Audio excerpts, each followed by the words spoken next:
The Wandering Soul Planet. This video is purely for entertainment and does not infringe on copyrights or laws. The rights to the novel and image belong to the original author. We do not claim ownership. Don't like waiting and want to listen to this fanfic in full now? Subscribe to our Patreon, where you'll find the best fanfics. Chapter 51, Green Snake Susan. Before Susan could figure out what was going on, she flew to the little green snake and asked, "What's going on?" Suddenly, the little green snake bit the unsuspecting butterfly Susan at lightning speed and swallowed her into its stomach in a few bites. After swallowing her, it said, "I told you not to mind your own business." In the snake's stomach, Susan soon stopped breathing. However, there was always a micro-invisible device, just invented, tracking and capturing Susan's soul near her. Soon, according to the new principle of transplant at any time and nearby, Susan's soul was instantly transplanted into the little green snake's head. Suddenly, the little green snake felt an unbearable headache and soon fainted with a scream. The little green snake's soul was simply too weak for Susan's soul, and it died without much struggle. Susan's soul quickly destroyed and replaced the soul of the beautiful snake. Not long after, the little green snake woke up. At this time, it was no longer the original beautiful snake but Susan. After a long while, Susan finally adjusted herself to the body of a snake and began to move on the ground like a snake. After all, she was an air force before, and now she has become an army. The gap is too big, so it is understandable that she can't react for a while. Now, she feels a little hungry and wants to find food. Although she ate herself just now, her body is too small. How can she be full? So, she should eat other people now. It is hard for us to imagine that there will be monsters on Earth in our solar system that eat themselves first and then eat others. Alice. Maybe this kind of strange thing can only happen on alien planets. Because the universe is so big, anything can happen? Now if Susan doesn't want to starve to death, she has to prey on frogs, mice, toads, hares and other small animals like a snake. She really couldn't bear it, so she said to herself, "Poor little animals, I really don't want to poison you, but my unsatisfactory stomach is constantly torturing me. Please forgive my sins. I will repay you in my next life by working like a cow or a horse." Then he thought, if the small animals don't want to live anymore, then I can satisfy their wishes and also satisfy my stomach. Would that be the best of both worlds? Right. Just like that, he did it right away. Thinking of this, Susan, the little green snake, went to look for small animals like frogs and mice to see if there were any that didn't want to live anymore. After a while, she found a little wild rabbit pulling radishes in the grass, so she ran up to it and asked, "Do you want to live? If not, I will eat you. I haven't eaten for many days and I'm starving." "Do you think it's okay?" the little wild rabbit said. "No. Who doesn't want to live? If I don't want to live, why would I pull radishes?" "You're crazy," Susan said. "Okay then. You continue to pull your radishes. I'm leaving. Bye." After a while, Susan found a frog in front of him hopping around trying to catch a flying dragonfly, so she walked behind the frog and asked, "Hey, little frog, do you want to live?" The frog turned around and was shocked, so he stammered, "What do you mean? Do you want to eat me? If you want to eat me, just eat me. Anyway, I'll be dead if I fall into your hands," Susan said in confusion. "I didn't say I must eat you. I just asked you, do you want to live? If you do, I can let you go." The frog was overjoyed and said, "Ah, there's such a good thing? Of course I want to live. Don't you see that I am catching this annoying dragonfly for food? If you have nothing to do, please don't disturb me while I am working." Susan suddenly realized and said, "What, you are killing? How dare you kill?" The frog was shocked and quickly explained, "This is not called killing. Because this dragonfly is one of our meals." Susan asked, "Then what other meals do you frogs have?" The frog said, "There are so many. Like small fish and shrimps, dragonflies, mayflies, flies, mosquitoes, grasshoppers, moths, crickets, fleas, caterpillars, spiders, cockroaches, ants, and even bees and butterflies, etc. In short, we eat all creatures smaller than us," Susan said angrily. "So you guys are also killing animals everywhere. It seems you are not good people either. I am starving here, but you are killing animals everywhere and harming lives. It is really unreasonable. I am so angry.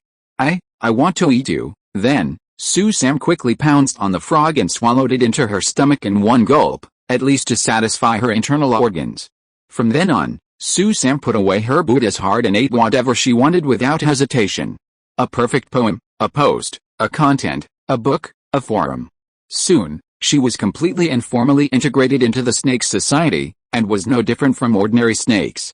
This time she felt that she was hungry again, so she went out to hunt as usual and swam around. Suddenly, she heard the sound of Peking opera singing in the grass and reeds, and she was so excited that she quickly swam towards the place where the sound came from. Seeing that there was no way to escape, Su-san quietly crawled up to it and suddenly shouted, "There's no way to escape, don't run. I'm here." After that, he pounced on it. When Mihapeo saw the little green snake rushing towards him, he was so scared that he peed like a toad and said tremblingly, "My aunt, why are you always staring at me? Do you follow me every day for no reason? Today I beg you to be kind and let me go this time. I will burn incense and pray to God for you every day to bless you with a long life." Su-san laughed and said, "Why haven't I seen a bear like you before? It's so interesting." Mihapeo said, "A real man can bend and stretch. He should be a bear when he should be a bear, and a grandson when he should be a grandson." Su-san said, "Wow. It turns out that you can quote scriptures and make your case. It seems that you can be a bear with confidence. I admire you. You are conscious. You have a future. I will train you well in the future," Mihapeo said happily. "So, you don't want to eat me today?" Chapter 52, Snake and Frog Love. Su-san smiled slyly when he heard that and said, "Did I say that? How come I don't remember it?" Mihapeo was so scared that he peed again and rolled his eyes and said, "It's over, I've completely forgotten it now." Su-san smiled and said, "That's not necessarily true. Let's play a game first. As long as you beat me, I'll let you go." Seeing this, Mihapeo urinated again and asked hurriedly, "What game? How do we play it?" Su-san said, "This game is very simple. It's hammer, paper, scissors. You just use your front paws. For me, if I don't move my head, it's hammer, if I nod my head, it's scissors, and if I shake my head, it's paper. And we'll determine the winner based on 2 out of 3 games. How about it? Are you ready to start?" Mihapeo said sadly. It seems that I still can't escape your bloody mouth. Oh, God! My life is so miserable. Last time I was reincarnated as a cockroach, I was stepped on to death by someone. How miserable. This time I am going to be eaten by a poisonous snake. How unfortunate. Forget it, forget it. I'd better reincarnate again. I hope that next time, it won't be so miserable. Beautiful snake, if you are willing, then let's start. Anyway, I'll leave my life to you," Su-san said. Ready, go. Hammer, scissors, paper. In the end, Su-san won with 2-1. Mihapeo was so scared that his face turned pale, and he couldn't help but peed a lot of toad urine, and even drowned a few ants at his feet. Su-san laughed again and said, "Why do you always lose to me? It's so funny," Mihapeo said in despair. "It seems that I can't escape today. Just talk. I am a real man who is ready to face death." Su-san thought for a while and said, "Mihapeo, you are so funny.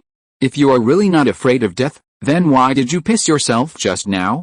How do you explain it?" Mihapeo blushed when she heard it, thinking, this beautiful snake is really amazing. She saw through it all.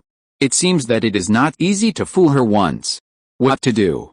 If pretending to be a hero doesn't work, then try to be soft. Thinking of this, Mihapeo said with a smile, "Great fairy snake beauty. Oh, no, my aunt, my elder sister, my good sister, you see we are so destined to be together, and we had so much fun today. How about you be so kind and spare my life today?" Before he finished speaking, he bowed to the snake beauty with both hands and looked pitiful. Seeing Mihapeo's funny look, Su-san couldn't help wanting to laugh again, and she managed to hold it back, but tears fell. "Hey! No way to run, no way to run. You are such a funny guy." Su-san was so happy that she was out of breath. "Why are you so funny?" "I think I am going to be poisoned." "There is no cure," Mihapeo asked in confusion. "Can you be poisoned? You are a poisonous snake yourself. You can only poison others. How can you be poisoned yourself?" Su-san said angrily. "Can you be more polite? Have you been poisoned by me?" "Don't lie," Mihapeo said. "Although you haven't poisoned me yet, you have not only poisoned many of my compatriots, but also killed them in your poisonous mouth. Isn't that right?" Su-san finally reacted. "Oh, I know. It refers to the original owner of my body, the beautiful snake, not me." Su-san. It doesn't know that I am the butterfly Susan yet. Oh. This misunderstanding seems a bit big. So Susan said seriously, listen to me, mi piapeo, I am no longer the beautiful snake. I am the butterfly Susan who used to sing Peking opera with you. Do you understand? Mi piapeo said in disbelief. Beauty snake, don't play this peep show on me, I won't be fooled by you. Susan hurriedly said, how about I sing you a piece of lyrics from a Queen Sao in Shajia Bang? Mi piapeo said puzzledly, okay, sing it for me if you can. Susan sang in the tone of a Queen Sao, build a 7-star stove, boil 3 rivers in a copper kettle. Set up the 8 immortal table, entertain 16 parties. Everyone who comes is a guest, it all depends on your mouth. Smile when you meet, don't think about it afterwards. When people leave, the tea gets cold. What's the matter with being polite or not? As she sang, Mi Hapeo felt something was wrong. A King Sao's voice was high-pitched and loud, while the voice of the beauty snake was shrill and low, and they were not the same person at all. Now, Mi Hapeo was even more convinced that the little green snake in front of him was the beauty snake and definitely not Susan. Wai Koi Ifeabeo looked at it in 16:9 Shuba. As soon as Susan finished singing, Mi Hapeo said, he. Don't try to fool me. Susan's voice is not like yours at all. You are the beauty snake and you can't escape. Susan was also puzzled. I sang according to the standard voice of a King Sao. Why did it change after I sang it out? Maybe the vocal cords of the beauty snake are naturally different from those of other animals. It is a cold-blooded animal, so its voice must be cold and impersonal. What should I do? After thinking for a while, Susan casually asked, could it be that the beautiful snake can sing Peking opera? Mi Hapeo said disdainfully, the beautiful snake is very smart. It only needs to listen to you sing it once, and it can sing it by itself, and it won't get it wrong. Susan then said, what if I sing a passage of Susan Kiji that you haven't sung before? Mi Hapeo said in disbelief, ah. You can also sing Susan Kiji? Can it be true? Susan said, Tisk, my name is Susan, and I can sing Susan Kiji when I was 6 years old. Is it difficult? I am too lazy to talk nonsense with you, I will sing it for you now. Then, Susan sang the Peking opera Susan Kiji in the voice of the beautiful snake. Susan left Hongdong County and walked to the street. I am so sad before I speak. Gentlemen passing by, listen to me. Who is going to Nanjing to pass the letter to my Samling? It is said that Susan has died, and I will repay her in the next life as a dog or a horse. People say that the flowers in Luoyuan are like brocade, but it is not spring when I come here. I bowed my head and left Hongdong County. Chapter 53, Eagle Susan. This time, the toad Mi Hapeo was completely confused, and he was very puzzled. Is this little green snake still a beauty snake? The real beauty snake cannot be so smart. But if it is not a beauty snake but Susan, then the only possibility is that it is like me, a soul transplant.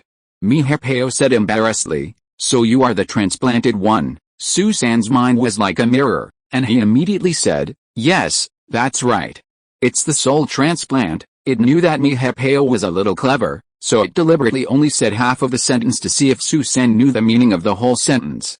Mi Hapeo was surprised and said, so, you are really the original butterfly Susan? Susan replied, absolutely genuine. Mi Hapeo was completely overjoyed, and jumped and said, that's great. I found a soulmate again. Susan said, look at you. Mi Hapeo he kept laughing foolishly. Susan teased him again, saying, why do I feel very hungry now? I want to eat frogs and toads. Mi Hapeo was shocked again and said, ah. You, do you want to eat me? Ha ha. Susan couldn't help laughing. After Susan finished laughing, he finally discussed with Mi Hapeo in a serious and non-joking manner which creatures they both liked to eat. They really found quite a few, such as small fish, shrimps, grasshoppers and reptiles. In this way, the two of them traveled together, catching food while singing Peking opera, talking and laughing happily, which became a good story of the deep friendship between toads and snakes. As the saying goes, time flies, and half a year passed in the blink of an eye. Susan grew to nearly 3 meters long, from a small green snake to a big green snake. Mi Hapeo also grew from a small toad to a big toad. One day, the two of them ran to the wild again. It seemed that they had no house to live in. Where else would they go if not to the wild? Of course, at this moment, a Peking opera party was being held by the pond in the wild grass, and the singing was very joyful. Suddenly, a big bird flew down from the sky and swooped down directly towards them. At this time, Toad had no choice but to sit on the ground and sing to the sky. It was the first to realize that the situation was not good, and it turned around quickly, and jumped into the water with a plop and disappeared. Susan was still singing with her head down, and felt very strange. Could it be that this kid was in a hurry to pee again, and was embarrassed to pee in front of me, so he ran to the water to pee? When he comes back later, I have to ask him about it. It's too outrageous. While singing, he suddenly disappeared with a plop. Isn't this too unprofessional?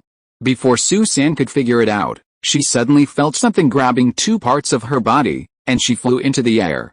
Her mind was immediately confused. Wow! I actually got on a helicopter, and I remembered that I didn't buy a ticket? Could it be free to ride? There is such a good thing? Suddenly, his body accelerated and fell to the ground again. With a snap sound, Susan felt that he was hit hard, and his eyes were full of stars.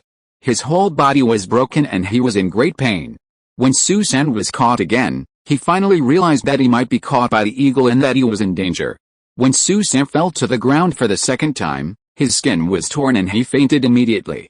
When Susan was thrown to the ground by the eagle for the third time, which was the last time, he was already dying. At the same time, the soul tracking capture device locked Susan's soul on the eagle's head in time. Once Susan died, the soul transplant was immediately performed. Not long after, the ignorant eagle happily hung its prey on the branch of a crooked tree on the top of the mountain, and began to bite Susan's body desperately, eating Susan's meat.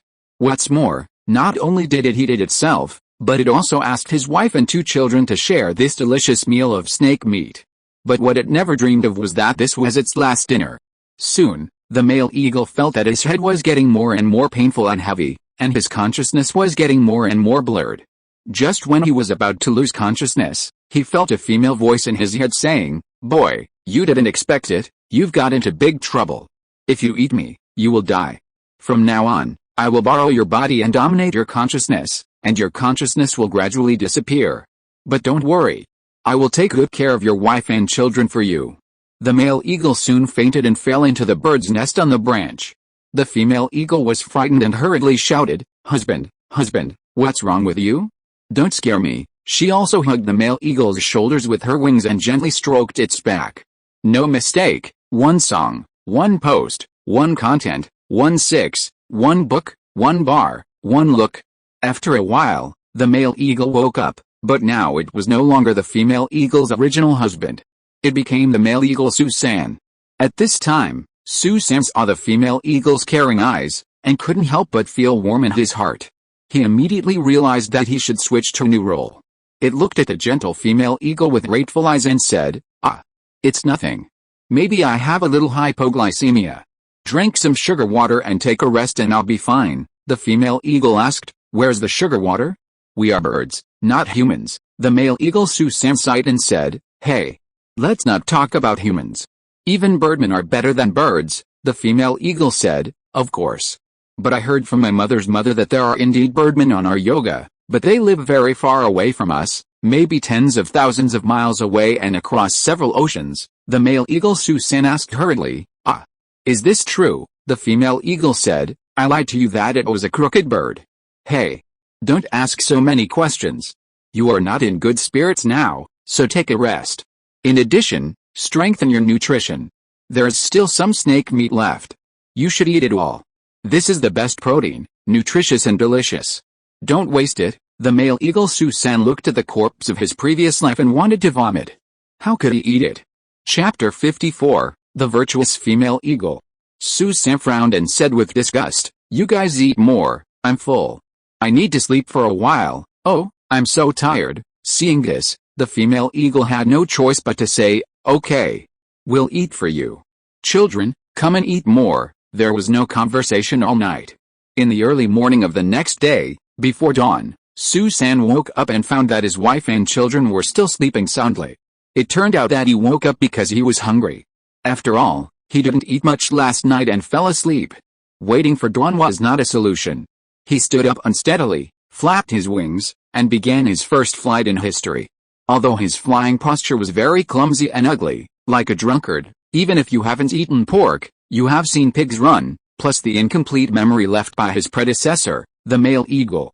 Before long, Su-san slowly learned to fly freely, but he still had to learn to hunt, and now he was still hungry. However, now it was dawn, and he no longer had the energy to toss and turn, so he had to fly back to the bird's nest obediently. When Su-san flew back, the female eagle had already woken up. She asked, "Did you go out for a walk so early?" Su-san said, "Yes. I couldn't sleep, so I went out for a walk." The female eagle said distressedly, "You didn't sleep well last night. Rest at home today. I'll go find food for you." Su-san said, "Thank you for your hard work. Be careful when you go out." It knew that it was useless to go out because it hadn't learned to hunt yet. The female eagle said, "It's my duty. We are husband and wife, do we need to be so polite?" Then she flew away. Unexpectedly, flying is also a physical work. Su-san, who was learning to fly for the first time, felt very tired. After a while, it fell asleep. When Su-san woke up again, it was almost noon. The two little birds beside it were playing happily. Although there was no mother around, it was not bad to have a father around. The little birds must have thought so. In the afternoon, when the sun was about to set, the female eagle finally returned with her trophy, a fat hare. Then, a sumptuous dinner began. The whole family ate together happily. The female eagle also picked up some food for her husband and gave Su-san a piece of fat rabbit meat. Su-san was very touched. What a good wife. She decided to learn how to hunt as soon as possible, share the worries of the female eagle, and take due responsibilities for the whole family. That morning, after Su-san recovered her strength, she insisted on going out to hunt, and the female eagle did not stop her. In a blink of an eye, Su-san had flown several miles away from home and arrived above a wilderness grassland. She scanned the surroundings with her sharp eagle eyes. She did not find any dangerous beasts, so she began to slowly descend to the ground. After a rest, she began to climb. This was her first lesson of the day, slow descent and slow ascent. The second lesson was fast descent and fast ascent, and the speed was gradually increased. After these two lessons, she was exhausted, but at least she had basically learned some of the key points of the movements. It is estimated that in a few days, she will be able to master it completely. When it flew back to the nest empty-handed in the evening, the female eagle asked in surprise, "Did you have bad luck today? Or did you not have enough energy?" Su-san said very tiredly, "Maybe I don't have enough energy." The female eagle said, "Then you stay at home tomorrow and I will go hunting." So Su-san had to stay at home for another day. The next day, Su-san practiced for another day and returned empty-handed again. When the female eagle asked it again why, it said it was bad luck. So the next day it had to stay at home to rest for another day and let its wife go out hunting. The next day, when Su-san wanted to go out again, the female eagle did not let him, saying that his luck was too bad and he had to rest at home for a few more days to turn his luck around. In this way, Su-san rested at home for 3 consecutive days. On the 4th day, he finally got his wife's permission and could practice flying again. This time it was the rapid descent and rapid ascent which was very difficult to learn. Of course, the rapid descent and rapid ascent subject is very dangerous. It means that the wings are not moving and the eagle is at a 45-degree angle upwards, like a plane that is hit by a bullet and plummets downwards, and then it is quickly pulled up. It is important to grasp the timing and not make any mistakes, otherwise it will fall into tofu dregs. No mistakes, 1 post, 1 content, 1 6, 1 9, 1 book, 1 bar. This is also the most basic action essentials for eagle hunting. Therefore, Su-san did not dare to be careless. He first pulled up quickly when he landed 3 meters above the ground, and he did not dare to go too fast. He slowly increased the speed and practiced over and over again. First, he fell from 100 meters in the air, and gradually increased to 150 meters, 200 meters, 250 meters, and so on. Obviously, today's training is more tiring for the man, eagle, than before. After practicing for a long time, it really couldn't practice anymore. So it had to go home to rest early. The female eagle asked in confusion, "Why did you come back so early and empty-handed?" Su-san thought for a moment and said, "I met a very cunning fox. I fought with it for a long time, but it finally slipped away. I was so tired that I had to come back." The female eagle said doubtfully, "So that's how it is. Are you not injured?" Su-san said, It is because I am very cautious and afraid of getting hurt that I am so tired, the female eagle said with relief. As long as you are not injured, it's fine. You can rest at home for the next 2 days, and I will go out hunting, Susan said. Okay, you have never been so unlucky as you are now, the female eagle then sighed. Susan coaxed the female eagle and secretly went to learn the basic skills of flying and hunting without telling his wife, the female eagle. If his wife found out that he was still doing such minor things, she would probably faint with anger. Fortunately, she didn't find out. After a period of hard training, Susan finally mastered the survival skills of an eagle. If you're listening to this novel on a channel other than Fanfic World, it means they downloaded and uploaded it without effort. We cordially invite you to visit our channel, Mundo Fanfic Novelis. There you'll find the original version of this story and you can explore many other novels of various genres. We're waiting for you to immerse yourself in a world of incredible novels. Chapter 55, Susan's Distress. Susan's first hunt officially began. First, it soared leisurely in the air about 200 or 300 meters above the ground, scanning the prey on the ground with its eyes while flying. It didn't dare to fly too high. If it flew too high, the speed of falling to the ground would be too fast. If it didn't control it well, it would die. In this way, it flew in the air while searching, and found a friend. No, it was a mouse, or a huge mouse. The eagle Susan was overjoyed and dived towards the ground like a fighter.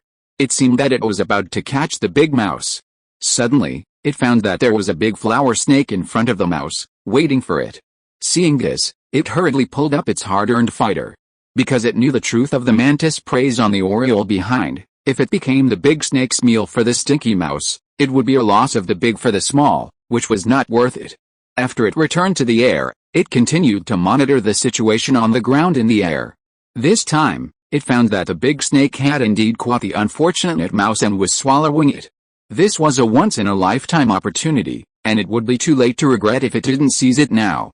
It swooped down again, and while the big snake was devouring it, it grabbed its 2 vital points and flew up from the ground. Unexpectedly, the snake actually spoke. Boy, let me go. If I die, you can't escape. You will die too, and I can regenerate immediately. Hearing this, Susan was shocked. You can't run away. The big snake also wondered, why, am I so famous? It's even spread to the sky, Susan said. Go to hell. I am Susan, the Susan who sang Peking opera with you. The big snake was overjoyed and said, so it's you. I missed you so much. Please put me down quickly. Flying so high, I'm really a little dizzy. Susan had to slowly land on the ground, and then let go and there was no escape. It's really like the flood washed away the Dragon King temple, and the family no longer recognizes their own family, Susan said. I almost let you fall to death. Fortunately, you spoke. It's also fortunate that you didn't fall to death, otherwise, I would be reborn to replace you after I die, and you would be in trouble. That's not necessarily true. We are both their experimental subjects. They won't do such a stupid thing, right? Hey. How could it be such a coincidence? The first time I turned into an eagle to hunt, I caught you. Yes. It's really too coincidental. Hey. Susan, how did you turn into an eagle and fly into the sky? When you say that, I get angry. That time you found an eagle flying down, you turned around and dived into the water without notifying me. I thought you were going to pee. In the end, you left me alone and let me be eaten by the eagle. Fortunately, the soul transplant hunting instrument brought me back to life, otherwise you would never see me again. I'm so sorry. When I saw a big bird flying down from the sky, I was so scared that I just ran for my life and forgot everything. Humph. You are a coward who betrays your friend, Susan said angrily. I was really scared. I'm sorry. Please forgive me. I promise I won't dare to do it again next time. Otherwise, next time you are in danger, I will stay and cover your retreat. In fact, not long after you were eaten by the eagle, I was also eaten by this big snake, and I replaced it from then on. This can be regarded as a tit for tat. Hey. You are really a good for nothing. You can deceive people to death without paying for your life. Forget it. I will let you go this time. It won't happen again next time. That's right. We have been friends for several lifetimes.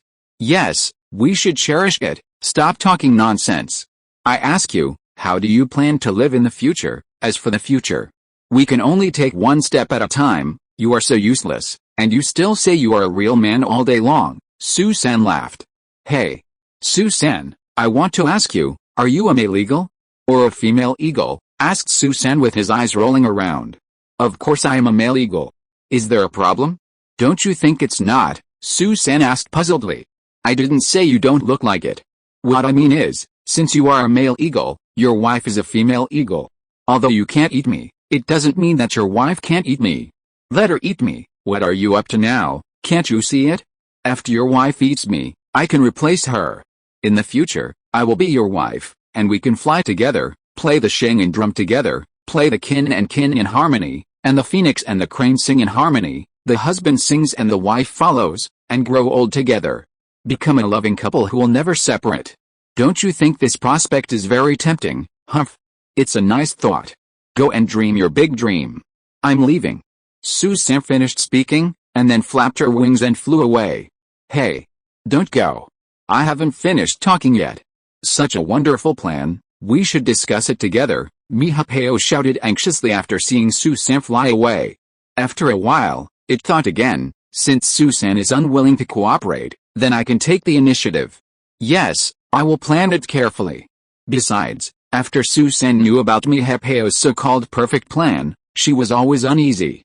From the bottom of her heart, she was still willing to accept Mihapeo's plan, but she felt guilty and sorry for her gentle and virtuous female eagle wife.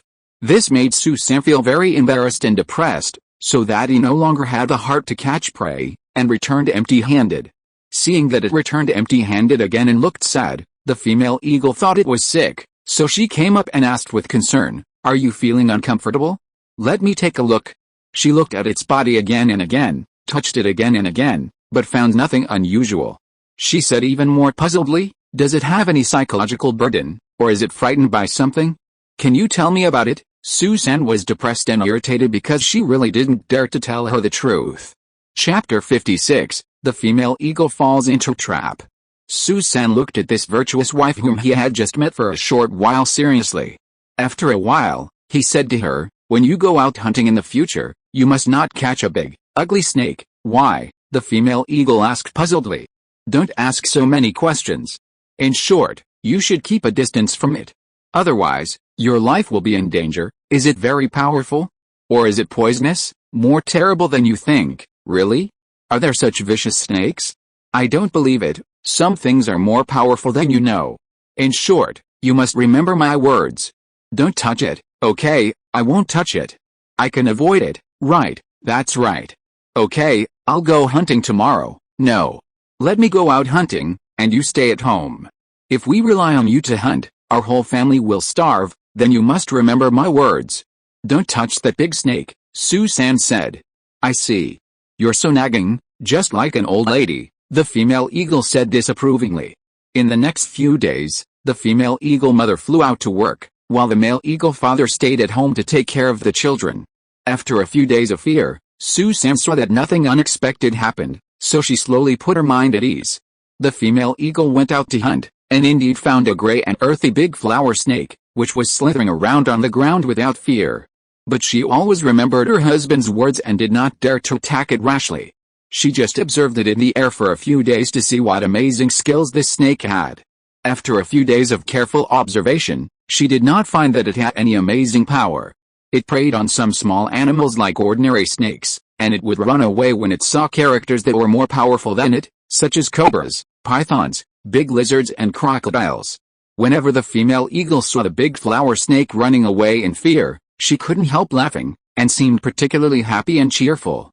In this way, the female eagle looked down on the seemingly arrogant but actually cowardly big flower snake Mihapeo more and more. She thought that the snake might have saved the life of her husband, the male eagle, or there might be other reasons for the male eagle to scare her and not let her touch it. The female eagle thought, "I don't touch it, what's the big deal? Isn't it just a gray and ordinary big flower snake? As long as there are other prey, I'm too lazy to touch it." However, things are not as simple as she thought. In the next few days, the female eagle hunted other animals and tried not to touch the seemingly ordinary but somewhat mysterious big flower snake. Then, Su-san appeared again. This time Su-san finally put down his burden and went into battle lightly. However, he would never touch Mihapeo, the deadbeat. The first time he hunted, he easily caught a hare. The second time was a big mountain rat, the third time was a small wild boar, the fourth time, in short, he never wanted to catch snakes. There are two reasons for this. One is that he was once a snake, so he did not want to harm his own kind. The other is that he was afraid that the other party was a poisonous snake. Eagles, like humans, have no immunity to snake venom. If they lose their lives, it will not be fun to turn back into a snake. After Susan went out hunting for more than a month, it was the female eagle's turn to go out hunting. However, the weather began to turn cold and the north wind began to blow. Most of the animals, big and small, hid, leaving only those cold-resistant animals wandering outside, such as sheep, wolves, bears, foxes, etc. Let's talk about these animals first. Sheep fur is too thick to peel off and is large in size, except for lambs. Wolves are too fierce and in groups. Bears are fierce and big. Foxes are too cunning and difficult to deal with. None of these animals are suitable, so it seems that she can only try her luck with some slippery fish. Finally, she was very surprised to find that there was a snake that was not afraid of the cold and was swimming around on the ground. When she flew closer, it turned out to be the mysterious big flower snake. What's going on? No mistakes, one post, one content, one 6 to 9 book, one forum. Is mi depeo really a snake that is not afraid of the cold? Of course not. Mi depeo is very smart to know that now is the most critical time. As long as it hasn't snowed, no matter how cold it is, it must grit its teeth and hold on. As the saying goes, persistence is victory. Because there are not many prey for the eagle to choose at this time, now it is the best prey. At this time, the female eagle hesitated and circled over the head of mi depeo, the daring snake. It was really a headache for her to make a decision. This was the first time she encountered such a strange thing. The female eagle thought, what should I do? My husband repeatedly asked me not to touch this snake, but where can I find other food in this unlucky weather? Besides, this snake is one of the most favorite delicacies of our eagles. In this way, the female eagle circled in the air for hundreds of times, but she still hadn't made up her mind. Seeing that the sun was about to set and it was getting dark, if she didn't make a decision, she would miss the opportunity to go home empty-handed, and her whole family would starve with her. She gritted her teeth and thought hard. I'm sorry, baby, even if you saved my husband's life before, I will catch you today. Don't blame me for being cruel and disloyal, because it's your fault that you're still wandering outside in such a cold day and don't want to go home. You might as well be a good person to the end, saving my husband last time and saving my whole family today. I will work like a cow and a horse in my next life and repay you. Soon, she rushed down and easily caught a big flower snake that gave her a headache, and then threw it unconscious in a few seconds. Afterwards, the female eagle took the fainted big flower snake, mi depeo, back home happily.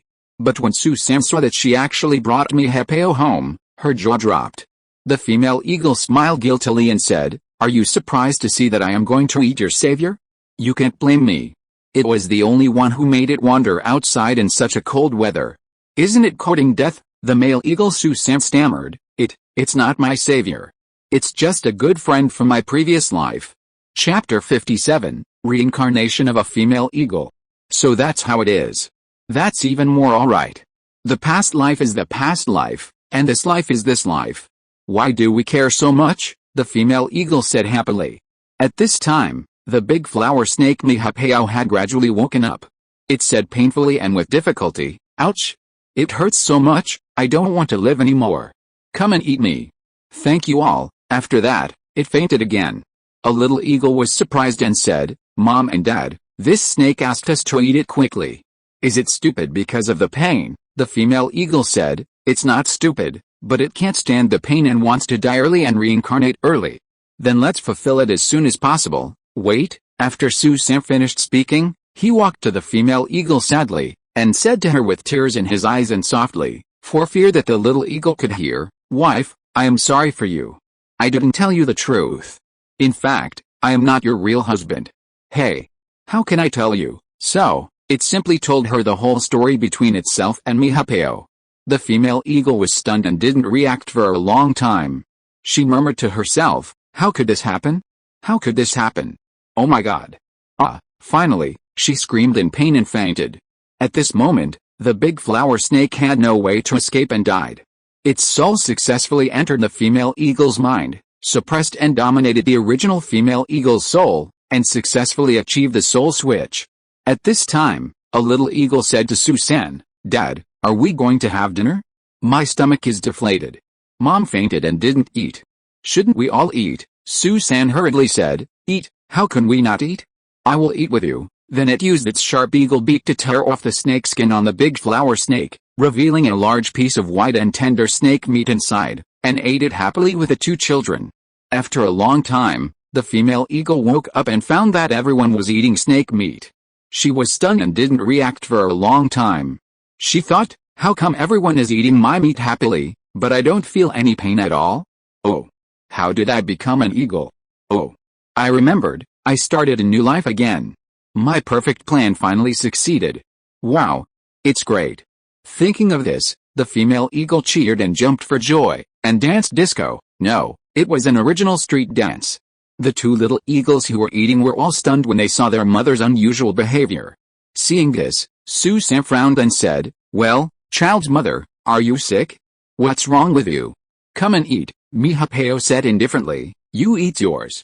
I want to lose weight and don't eat anymore," Susan said mockingly. "I have never seen anyone dancing to lose weight on an empty stomach. Don't you think you are too weird?" "What do you care?" the female eagle Mihapeo said unhappily, and then continued to dance her disco street dance. Susan shook her head and said to the children, "Let's continue eating." Ignore her. The little eagles had no choice but to start eating again. Soon, the female eagle's predecessor, the big flower snake, was sucked by Susan and the children.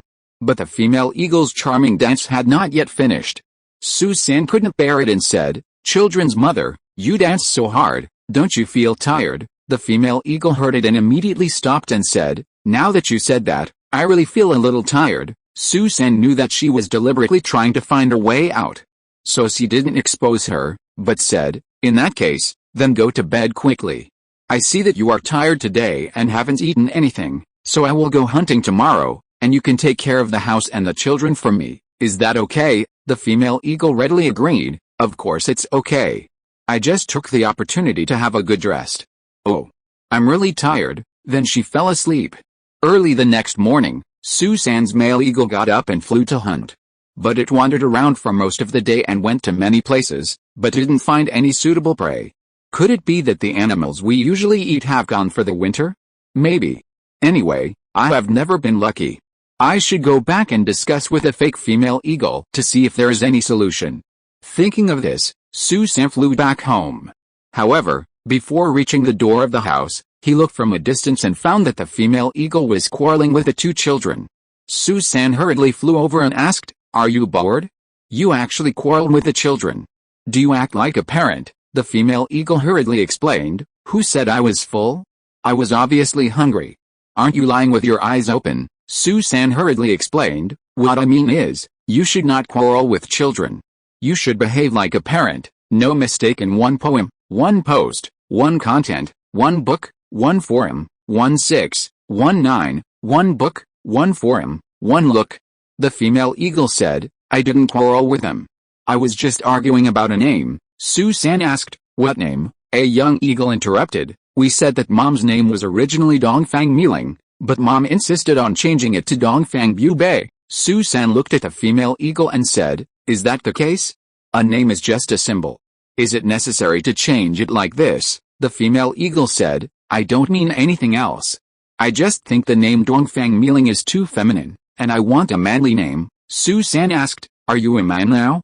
You are the children's mother now, a serious woman. Don't be so confused and think about it all day long, okay?" The female eagle had no way to run away and said embarrassedly, "I forgot about it." Susan said, "Okay. Children, I'm going out hunting with Mom. You two have fun at home and don't fight. Do you hear me?" A young male eagle said, "Dad, we never fight, and I never bully my sister." "Didn't you know this a long time ago?" Susan said, "Look at my memory. I even forgot this. I was always thinking about other people's children fighting." "Oh, right. You two are both good children. You must have been husband and wife in your previous life, and you are brother and sister in this life. Winter is coming, so you two should hug each other to keep warm. This is called hugging together for warmth. Do you understand?" Chapter 58, Trapping and Killing the Tigress. Now let's go back to Hongsar. Hongsar waited and waited, but the tigress didn't come. Almost a month had passed, and the weather was getting colder and colder, so that everyone thought that the tiger might not come this year, at least until the beginning of next spring. Suddenly, a paparazzi who is responsible for keeping watch from a distance came to report, "The tiger is coming, and it is going to enter the forest in front of the mountain." Wow! It's finally here, and it will come. Hongsar immediately ordered everyone to prepare for battle. It turned out that the pregnant tigress gave birth to 3 chubby little guys 3 months after she went back. Looking at these 3 cute little babies, the tigress's maternal love began to overflow. Therefore, the tigress decided to stay and feed the 3 little things, and wait until they can hunt and be independent, and then go out for revenge. After waiting for another 4 or 5 months, the little tigers can already catch small animals, rabbits, mice, cats, chickens and ducks, etc., to eat. The tigress felt that the time had come, and she had no burden and could go into battle easily, so she made a comeback. This time the tigress decided not to go to the back mountain, but to go directly to the front mountain. After turning around, she came to the front of the cave. When the tigress finally saw the cave in front of her, she felt excited for the first time in a long time. "Yoshi! We are here, you all have to work hard, we are going to sec you all." There were no people or animals at the entrance of the cave. The tigress decided to observe the situation first before making any plans. Suddenly, the tigress found 2 dogs fighting in the woods in front of her left, barking non-stop. The tigress thought, although the traps here are very powerful, we are not brave and work like heroes. Should we go over to see what's going on? We can't run away anymore, that would be a very embarrassing job. Thinking of this, the tigress tiptoed to the place where the dogs were barking, getting closer and closer, and began to walk into the woods. Suddenly, there was a plop sound, followed by a very painful scream of "ah!" The tiger fell into a big trap and was pierced through the body by several huge bamboo sticks. It died soon after. The tigress was eliminated in this way, and took the hero's medal to find her philandering husband underground. The wily and scheming female fox Hongsar finally sent the ferocious tiger couple to report to the king of hell. The Hongsar tribe was immersed in a joyful atmosphere. Everyone was smiling and wolfing down the delicious tiger meat. They were so happy that they forgot their last names. Although the tigress, the big scourge, was eliminated, Hongsar could not rest easy. She knew that it would snow in a month, and this month would be very tense and busy. Because every year after the snow, the biggest danger is the wolf pack. Although Hongsar buried many traps around here, there would be no more than 2 traps in a single direction, and each trap could only deal with 7 or 8 wild wolves, but there were too many wolves. Each wolf pack had at least 100 or 200 people, and at most thousands. So, in order to cope with the upcoming great danger, she led everyone to do the following 3 things. First, find enough wood and firewood. Second, dig a large enough earth pit on the flat ground in front of the cave. And dig a trench in front of the cave that is 20 meters long, 3 meters wide and 2 meters deep. Third, dig 2 or 3 more caves to store wood and food. She asked Red Hair Father to use the knife in his hand to make 2 bamboo earth baskets for transporting soil. The wild dogs used their 2 front paws to dig the soil in the trench and put the soil into the earth baskets. Then, they tied the hemp rope made by Red Hair Father to the handles of the earth baskets. Red Hair Father and several foxes used tug-of-war to pull the earth baskets filled with soil out of the trench and dump the soil. This is the rustic method that Hongsar learned from humans to dig trenches with manpower. These are all heavy physical work, which can only be done by the strong paparazzi. The foxes without much physical strength can only help them, such as pulling tug-of-war and transporting soil, standing guard, delivering water and food, etc., and doing some lighter physical work. First, Hongsar ordered the paparazzi to cut down trees. The so-called cutting down trees means that the paparazzi are required to bite off all the trees whose roots are slightly smaller than a small bowl at the bottom of the tree. Although this sounds difficult, it is not a difficult task for Hongsar's sharp dog teeth that can bite off pig iron after special training. No mistakes. Generally, paparazzi members can bite off at least 1 tree a day, and the most can bite off 3 trees. In addition, Hongsar adopts a reward system of more work, more pay, and each tree bitten off will be rewarded with a purple potato. The foxes would break off the trees with their front paws, put the thin branches and leaves in one pile, the larger branches in another pile, and the trunks in another pile, for a total of 3 piles.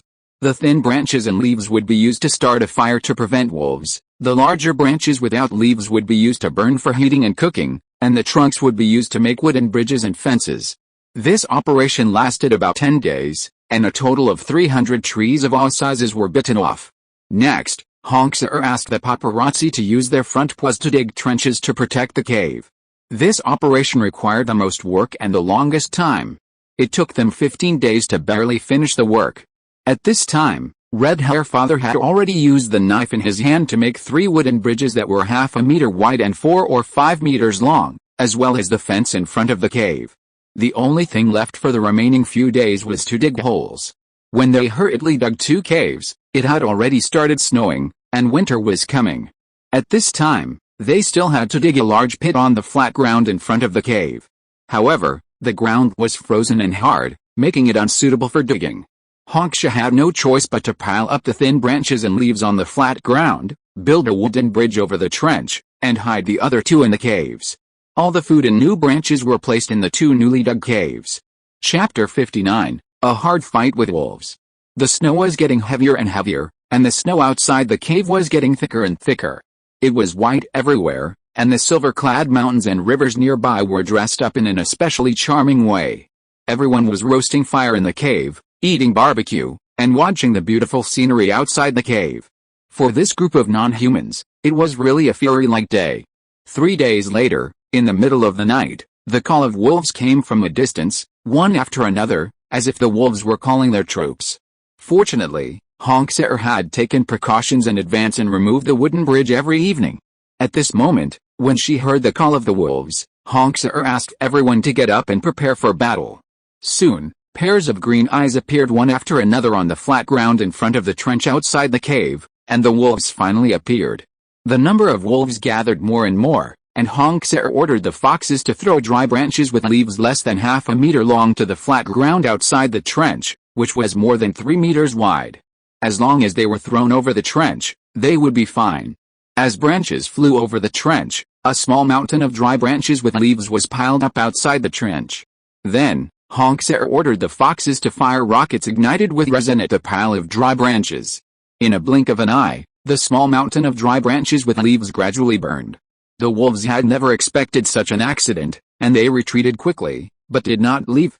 Hongsar had already expected this result. For the wolves, there were dozens of fresh prey in the cave, and the wolves were determined to get them. How could they give up easily? Facing hundreds of hungry wolves outside the cave, Hongsar was under great pressure. She kept asking the foxes to throw more branches at the burning dry branches. In this way, the fire not only did not go out, but burned more and more vigorously, burning all night. Seeing that the day was about to dawn, the wolves had to withdraw. Seeing that the wolves had withdrawn, Hongsar told everyone to hurry up and eat and sleep. After the wooden bridge was built in the afternoon, she led everyone to the flat ground outside the trench and asked them to clear the snow to reveal the dry branches with leaves that had been piled up before the snow fell. Then, they moved the dugout branches to the trench about 50 meters away, and put some dry branches from the cave on top of them.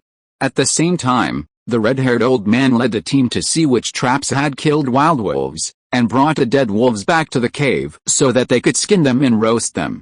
After that, they asked everyone to retreat to the cave and the wooden bridge. Late that night, the wolves were unwilling to accept the defeat of last night and came back again. A battle similar to last night began again. With the addition of firewood outside the cave, Hongsar's pressure was slightly reduced. At first, she only asked the foxes to fire rockets at the pile of branches outside the trench, and when they saw that the firewood was almost burned out, they would throw new firewood. At the same time, she asked the paparazzi who had no combat missions to continue sleeping, as they would have missions to be assigned to them tomorrow. This night passed without any danger. After dawn, Hongsar asked the fox, who was tired from the night, to sleep after eating the wolf meat that they had brought back yesterday, and the paparazzi to go to the forest to find some broken branches and leaves and bite off some small trees after eating the wolf meat. In this way, Hongsar commanded everyone to fight the wolf pack for 3 consecutive nights, and finally the wolf pack was completely disappointed and retreated. The wolf pack had to retreat. They had been trapped here for 3 nights and didn't get a single hare. They had been hungry for at least 3 days and 3 nights. If they didn't find food in this icy and snowy place, these hundreds of wolves would inevitably have internal strife. At that time, they would either scatter or the wolves would bite and eat each other. After the wolves retreated, the snow stopped and the sky cleared. There was no snow for a long time, and the weather was clear and windy. But Hong Ser did not relax. She asked everyone to seize the opportunity to find new firewood as soon as possible, and asked the paparazzi to dig a few more caves to prevent the wolves from coming back again. However, the wolves did not come again this winter. Perhaps they found food somewhere else, or perhaps they were frightened by the fires of the past 3 nights and dare not come again. In the winter, there are often wild beasts such as bears and leopards in the mountains and forests, but they act individually rather than collectively, and they do not pose any danger to the Hong Ser tribe. Moreover, these wild beasts dare not rashly harass or kill themselves. They are not stupid and understand the principle of the few cannot defeat the many. No mistake, 1 poem, 1 post, 1 content, 1 6, 1 book, 1 bar, take a look. The Hong Ser tribe spent the winter in caves, which was really safe, warm, comfortable and happy. Moreover, Hong Ser anticipated the enemy and made full preparations. This winter was also the most comfortable and enjoyable winter they had ever spent. Soon, the miraculous deeds of Hong Ser spread in the forest. It was said that a fox fairy came to the mountain with great skills. He set traps and killed tigers, he ate barbecue and drove away wolves. The news spread from 1 to 10, and from 10 to 100. Soon, all the animals within a radius of hundreds of miles knew about it. Even before winter was over, wild dogs and foxes from nearby hills came to join Hong Ser. By the beginning of spring, her team had grown to more than 200. At this point, Hong Ser's prestige in everyone's mind was even higher, and her team expanded rapidly. The paparazzi team expanded from 1 to the current 10, and 6 fox working teams, 2 logistics teams, 2 cooking teams, and 2 archery teams, were also established. Hong Ser's children all became team leaders. It was not a good thing for so many wild dogs and foxes to be crowded in this small corner. Every day, they gathered together to eat, drink, defecate, urinate, and sleep. The stench was overwhelming all day long. Dirt, chaos, poor conditions, and noise could be seen everywhere, which gave Hong Ser a headache. Soon, Hong Ser realized the seriousness of the problem. It was impossible to carry out life and work like this. So she ordered everyone to look for a place within a radius of 200 miles that was close to mountains and rivers, with dangerous terrain in a large area. She divided the exploration into 10 teams, each with 7 dogs and a fox. She also selected an experienced old dog from the team as the leader and required them to complete the task within 10 days and report any good news immediately. Chapter 60 New Home. Why was Hong Ser so anxious? After her team suddenly expanded, the original food was not enough to eat, and she had to hurry to set up the base camp so that she could free up her hands to solve the food problem. There were also training issues and future development direction issues waiting for Hong Ser to solve. That evening, the exploration team led by Liu Wumiho's son came back to report that there was a mountain called Shuangfangling in the northwest direction of the 180 li land. There was a small river at the foot of the mountain, and there was a spring on the mountain. There was also a small plain with a radius of 20 to 30 miles on the mountainside between the 2 peaks, which was very suitable for the base camp. However, there was a den of leopards living on the mountain, about 5 of them, and they often went down the mountain to disturb the people and hunt other animals. Hong Ser personally led 20 to 30 wild dogs and a fox archery team to check. Everyone had no clothes to wear, and they could hardly carry any dry food or the like. They had to hunt once every day during the march. Fortunately, a clever fox hid 2 small flints on the vines tied to the body, so that they would not eat raw and cold food again. In this way, they marched and hunted at the same time, and the speed was naturally slow. It was not until the afternoon of the 3rd day that they arrived near Shuangfangling. After arriving at the destination, Hong Ser asked everyone to hide in the grass in the woods. Then, she carefully observed the terrain of Shuangfangling and found that there was a winding river in front of her. On the other side of the river, Shuangfangling had 2 peaks, one large and one small. The large peak was about 700 to 800 meters high, and the small peak was about 600 to 700 meters high, like a pair of affectionate lovers, guarding their homes hand in hand. From now on, her tribe will dig holes on the peaks of Shuangfangling to build houses, and then grow food and dig trenches, traps and other defensive fortifications on the hillside. In addition, the terrain on the west and north sides of this mountain is steep and easy to defend but difficult to attack, while the terrain on the south and east sides is flat and difficult to defend. After occupying this place, the defense on the southeast side must be strengthened. The main task at present is to find out the specific situation of the leopards so as to eliminate these beasts and remove the biggest obstacle for setting up camp here in the future. Thinking of this, Hongsar ordered the two smartest foxes to cross the stream and go to find out the specific situation of the two peaks to see which peak the leopards live on. After dark, the team lit a fire to cook, and naturally barbecue the animals caught on the road. During the day, everyone dared not to light a fire, fearing that the smoke would be discovered by wild animals far away, but at night, they were not afraid of burning a fire in the woods, because the dense woods blocked the firelight, and it was difficult to detect unless it was very close, within 200 meters. At night, Hongsar's team gathered around the fire, roasting the fire while waiting. At midnight, the two fox scouts came back one after another to report.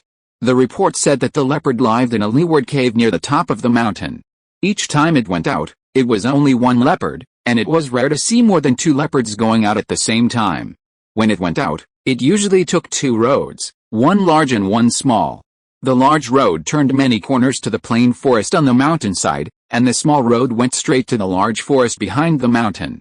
Hongsar asked two fox scouts to go to the other side of the river to investigate during the day the next day, and make sure to find out the approximate time when the leopard went out to hunt. In addition, she asked the rest of her subordinates to try to capture 2 or 3 large live herbivorous prey, such as bison, wild deer and goats, etc., in the mountains and forests on this side of the stream within 2 days as bait for killing the leopard, and to find some scattered dry firewood and hay. Starting from the second day, Hongsar and her team began to act separately. Some paparazzi drove the prey to the ambush site intimidatingly, and the foxes at the ambush site used vines as a tripwire to trip the prey, and then the paparazzi went up to hold the prey down, and then the foxes put a noose around the prey's neck and led it away. The other part of the paparazzi and foxes were responsible for finding some dry branches and hay in the nearby forests. This was easier to do because such dry branches and hay were everywhere in the primeval forests, which was also the main reason why primeval forests were prone to forest fires. Hongsar was lucky and finished these 2 tasks in 1 day. On the morning of the 3rd day, Hongsar officially started the operation of hunting leopards. 1 hour before the leopard might appear, they tied a captured live goat to a tree trunk in the middle of a small flat land beside the small road behind the mountain where the leopard might pass, and piled up dry firewood and hay in the surrounding area of 50 square meters. On another main road, a lot of dry firewood was piled up and set on fire, forcing the leopard to take the small road. Not long after, the goat tied to the tree kept calling, and actually attracted 2 leopards, one big and one small.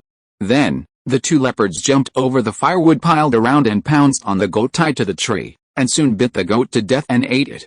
No mistakes, 1 post, 1 content, 1 book, 1 forum, 1 6, 1 9, 1 book, 1 forum, 1 look. Seeing this, Hongsha, who was lying in ambush, hurriedly asked the foxes to fire resin rockets at the dry firewood. Soon, the dry firewood surrounding the sheep tying tree burned. The leopard was frightened and tried to break out while coughing, but was forced back by the raging fire. The leopard was about to be burned to death, but unexpectedly, there is no 3 days of clear weather in spring, and it started to rain, and it was getting heavier and heavier. Not long after, the fire gradually went out, and the 2 leopards, who were blackened by the fire and black smoke, took the opportunity to escape from death. Hongsha was stunned by this. In fact, this was the first failure since she led the team, and it was also Feifei's second failure. Feifei's first failure cost the life of his predecessor Lao Ju. Seeing that the cooked ducks flew away, Hongsha was simply furious. After everyone returned to the temporary station on the other side of the stream, she repeatedly thought about what was the best way to drive away the wild beasts in this season of continuous spring rain. After thinking for a long time, she finally came up with a good idea. She ordered the 2 fastest and strongest wild dogs to eat immediately, which was to eat raw meat without making a fire, and asked them to set out immediately after eating, to go to the old nest day and night to get reinforcements, and to notify the base camp that all teams except those responsible for logistics should come as quickly as possible, and bring as much flint, dry food and seeds as possible. Chapter 61, Setting Fire to the Mountain. On the evening of the 3rd day, When the main force arrived one after another, the continuous drizzle stopped. Before that, Hongsar led everyone to hunt enough prey in the wild, including deer, cattle, sheep, chickens and ducks, both alive and dead. The alive ones were kept in a pen, and the dead ones were roasted. They prepared enough food and waited for the arrival of the main force. As soon as the main force arrived, they immediately started to eat. The drinking water was ready, because they lived by the river. After eating, Hongsar called everyone to assign tasks. Now Hongsar has decided to adopt the tactic of cutting off the firewood from under the cauldron, setting fire to the mountain. Around the location of the cave where the leopard lived on the big mountain peak, she drew a circle with small stones on the schematic diagram on the ground, indicating that the fire should be set at the foot of the big mountain peak. There are a lot of dry firewood on the mountain, so everyone should use local materials. According to the characteristics of the northwest wind, when setting the fire, it can be set farther away at the northwest foot of the leopard cave, and it can be set closer to it in the southeast direction. However, due to the continuous spring rain, most of the dry firewood in the forest was wet and difficult to burn, so the main task of everyone that night was to find as much dry firewood as possible to prepare for burning the mountain. Because it was found that leopards basically would not come out at night, it was decided to start the formal action tomorrow night. After assigning the tasks, Hongsar asked everyone to go to the nearby to find some dry firewood, which was wet by the rain, so that they could be dried by fire. Everyone immediately went to work separately. Everyone worked together and found many branches and firewood, and built more than a dozen bonfires to dry the wet firewood. After almost a whole night of hard work, when enough dried firewood was collected, it was already dawn, and everyone fell asleep after breakfast. When everyone woke up, the sun was about to set. So after dinner, everyone gathered and prepared to set off. At this time, Hongsar checked the necessary items such as flints and dry firewood baked last night, and then ordered to set off. The paparazzi tied the dry firewood on their backs with vines or straw ropes, carefully crossed the stream, and entered the woods on the other side. 2 hours later, the large group surrounded the mountain. Every 30 or 40 meters, a dog or fox began to unload the dry firewood. Most of the dogs turned around to bite off the vines by themselves, and a small number of dogs relied on the foxes to help them bite off the vines. Then, dozens of foxes were responsible for starting fires, and slowly around the foot of the mountain, more than 200 piles of fires were lit. Then, these paparazzi and foxes used their mouths to pick up dry firewood that was not wet by rain from other places and threw it into the fire. The more firewood, the higher the flames, and the bigger the fire burned. When it was dawn, the foot of the mountain was full of raging fire and smoke. By dusk, the fire was almost burning up the mountainside. At this time, the screams of leopards were heard from the top of the mountain. It is estimated that the leopards have realized that the disaster is coming, but they are helpless. The angry, anxious, painful and helpless expressions are revealed. The fire burned for 2 days and 2 nights before finally reaching the top of the mountain. During this period, although there were continuous spring rains, they were small and intermittent. When the fire reached the top of the mountain, the rain began to fall more and more densely and heavier, and finally put out the forest fire. God was so lovely that he let Hongsar complete her task of burning the mountain. Hongsar had 2 purposes for burning the mountain. One was to burn the leopard to death, the other was to burn the trees on the plain in front of the mountainside to turn it into fertile fields. This is what primitive humans did, called slash and burn farming. Burning the trees on the back mountain would help expand the field of vision to prevent sneak attacks by wild animals. When the heavy rain put out the mountain fire, Hongsar ordered the young and strong paparazzi to rush into the leopard cave to see if the leopard was still alive. When the brave paparazzi rushed into the leopard cave, they found that all 5 leopards of different sizes were there. 2 big leopards were burned or smoked black and had long since died. A slightly larger leopard was burned red and oozing oil. The other 2 small leopards were in the innermost part and fainted from the smoke. These 5 unlucky leopards became ready-made delicacies for the vicious wild dogs that rushed in. Soon, the paparazzi divided them up until there was not a hair left. Those paparazzi who came late could only take a look. Next, Hongsar will start the second task, large-scale production and military training. After the heavy rain stopped, Hongsar ordered the foxes and dogs with seeds of agricultural plants, purple potatoes and peanuts, on their bodies to start sowing seeds and planting agricultural plants on the mountainside plains that were burned by the fire. No mistakes in one poem, one post, one content, 1 book, 1 forum, 1 6, 1 9, 1 book, 1 forum, 1 look. Hongsar sent 2 fast-footed paparazzi members to run back to the base camp immediately and ask all the tribe members and their belongings to move to the new base camp. She also asked red-haired father to use the knife in his hand to make more than a dozen bamboo soil baskets for transporting soil. It is true that more dogs mean more power, and more foxes mean more ways. Still following the old method of wild dogs digging soil and foxes transporting soil, in less than 2 months, a row of more than 40 cat ear holes with a width of 2 meters, a height of 1.6 meters, and a depth of 8 meters were dug on the main peak of the mountain as collective dormitories for dogs and foxes, with 10 to 15 dogs or foxes living in each hole. A 2-meter wide corridor was also arranged in front of the entrances of these caves. The foxes installed railings on the corridors, but outside the railings were cliffs 10 to 20 meters deep.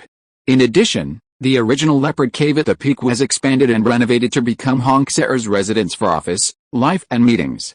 There was a large living room as a meeting room, an office, 2 bedrooms, 1 for her and 1 for red-haired father, and 2 utility rooms. A row of 8 holes were dug about 10 meters below the cave, which were about the same size as the dormitories for dogs and foxes, and were used as accommodation for guards, cooks, and life logistics services. The plains on the mountainside are fertile, and now there are crops growing well everywhere. Traps were buried in some weak defenses, and some marks were made to prevent people from accidentally breaking in. In addition, a trench more than 2 meters wide, 1.5 meters deep, and 500 meters long was dug at the foot of the mountain. After the mass production, there must be mass training. Hongsar required all dogs and foxes to participate, and no one was allowed to be special, including herself. If you're listening to this novel on a channel other than Fanfic World, it means they downloaded and uploaded it without effort. We cordially invite you to visit our channel, Mundo Fanfic Novelis. There you'll find the original version of this story and you can explore many other novels of various genres. We're waiting for you to immerse yourself in a world of incredible novels. Chapter 62, Propaganda Allegro. The training methods are still the same as before, but some new content has been added. Dogs have added smell and hearing training and attack training, and foxes have added smell and hearing training and long-distance physical training. In short, the capabilities of these paparazzi and fox teams are stronger than before. Wild dogs and foxes from the surrounding areas have come to join them. There are already about 360 wild dogs and hundreds of foxes. Management issues have now become a top priority for Hongsar. Since there are more males and fewer females, Hongsar has divided them into different jobs. Male dogs and foxes are responsible for fighting and production, while female dogs and foxes are responsible for logistics and services.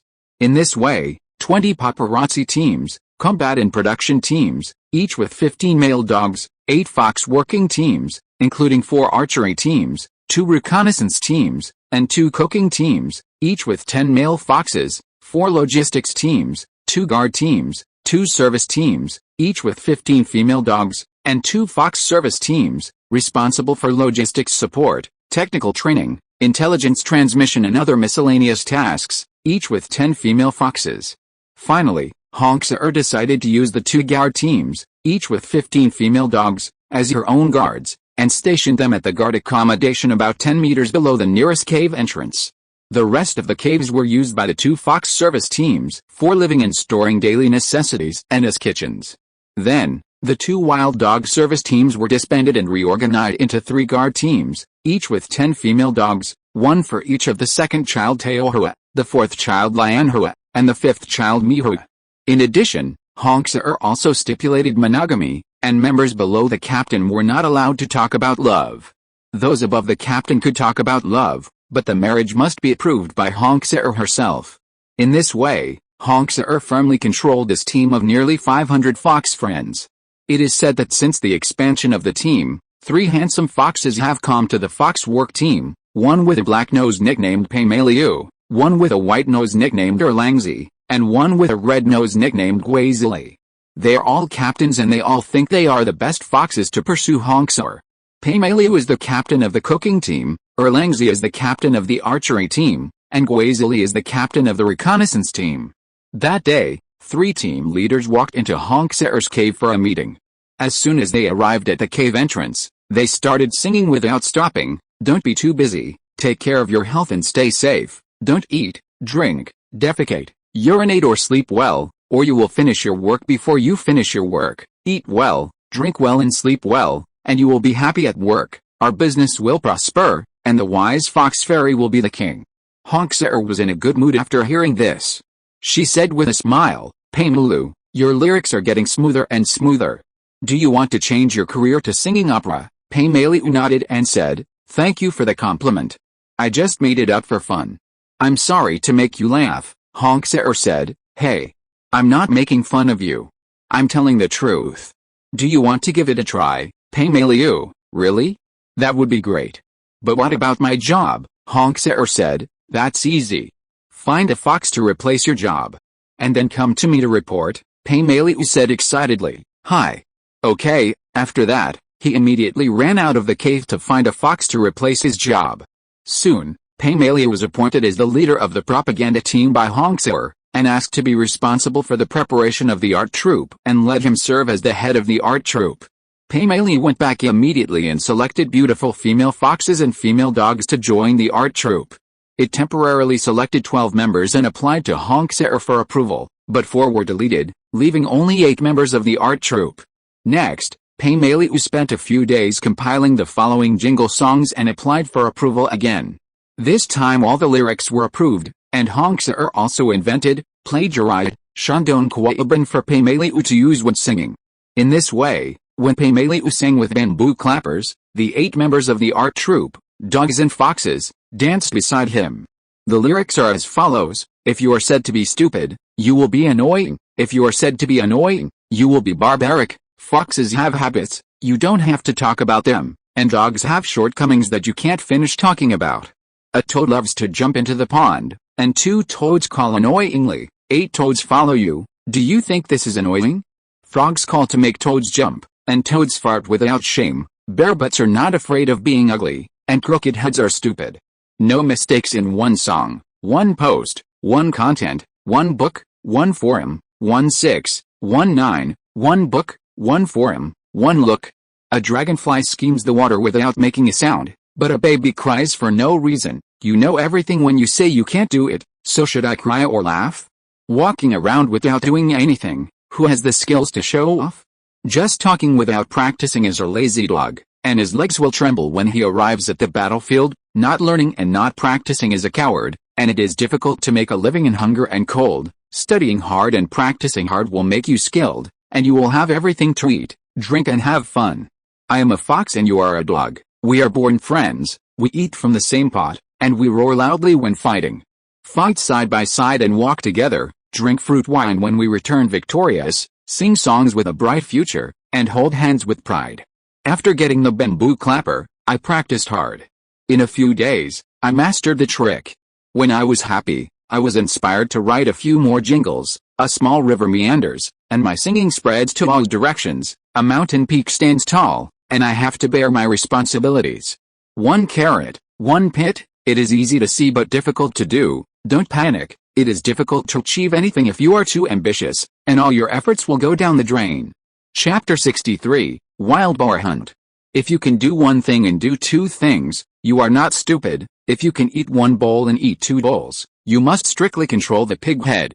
If you can endure hardships and sweat, you must not forget your friends. If you can sing and dance, you must encourage the fox.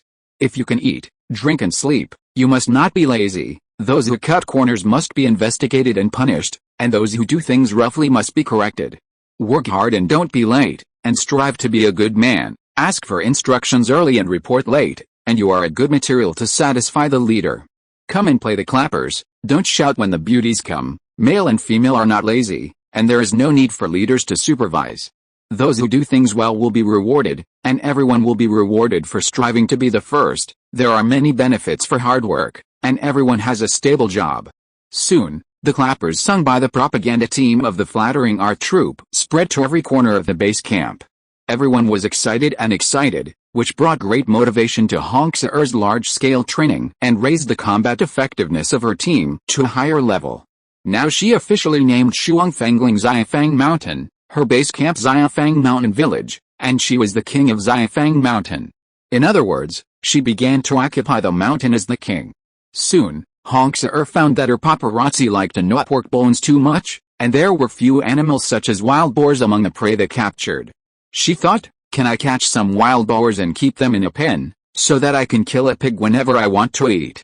Then, she ordered the Fox Scout team to find out if there were any wild boars within a radius of 100 miles.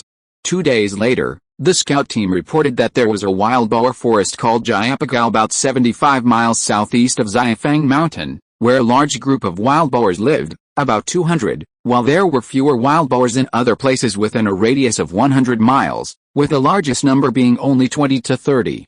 After hearing this news, Honksar secretly made up her mind to plan a perfect plan to wipe out this group of wild boars. The current owner of the wild boar forest in Jiapagao is the leader of this large group of wild boars, known as Pig Buki. He is very brave. As his team grows larger and larger, his courage becomes bigger and bigger, almost catching up with his big belly that is as round as a balloon. Pig Buki is now lying on the soft dog fur and yawning, ready to have a comfortable sleep. Unexpectedly, a pig sentry came running in and reported, "My king, dozens of wild dogs have come down from the mountain, and they are threatening to flatten our mountain village. They also want to know if we have the courage to fight." When Pig Buki heard this, he got angry and sat up.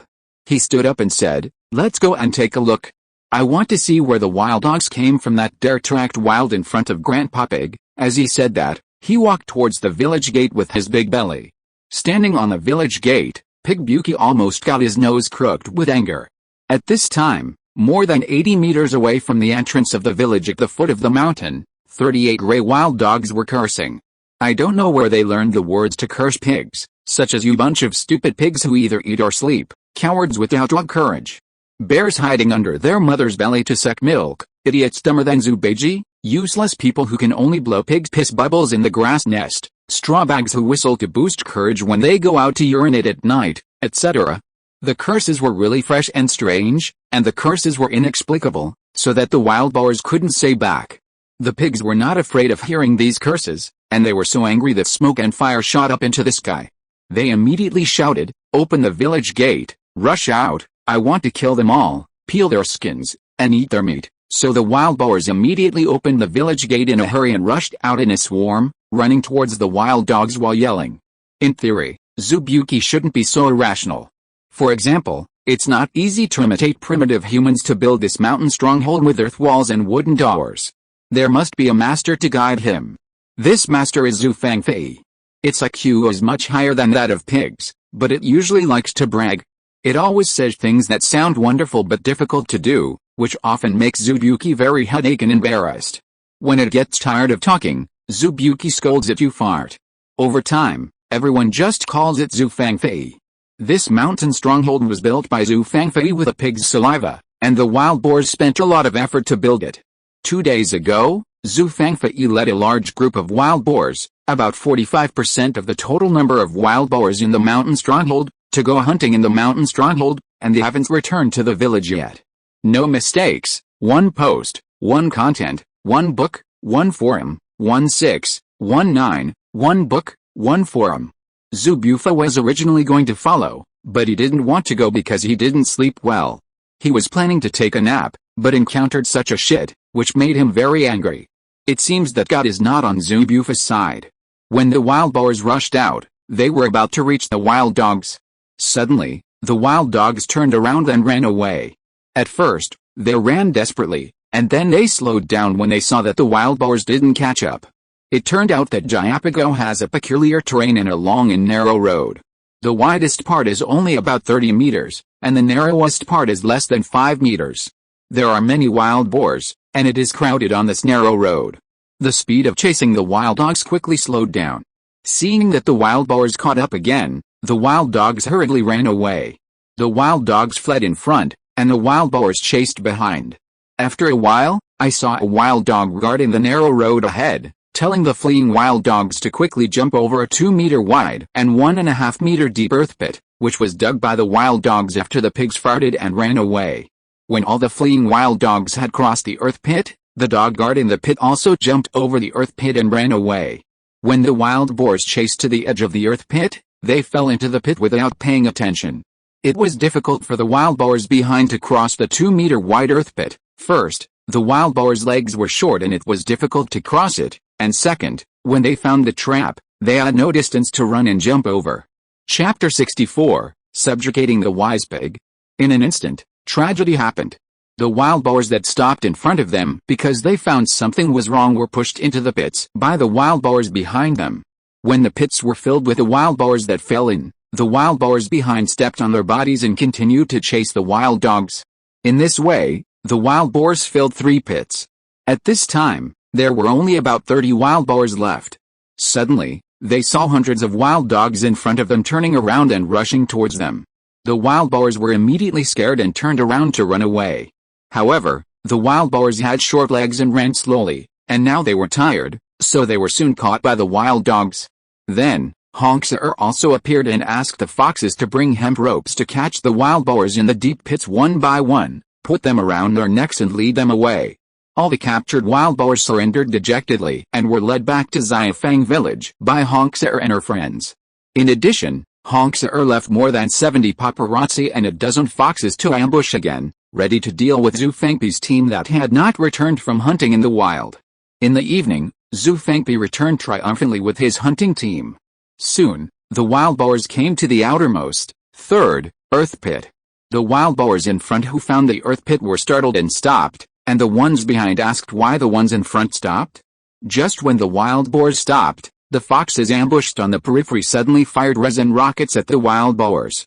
At the same time, the paparazzi rushed out from the outside, roaring while running, deliberately creating a fierce and threatening momentum.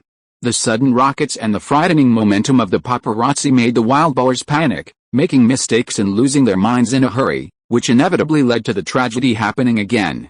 As a result, in order to escape back to the mountain village, the wild boars fell into the pits one after another.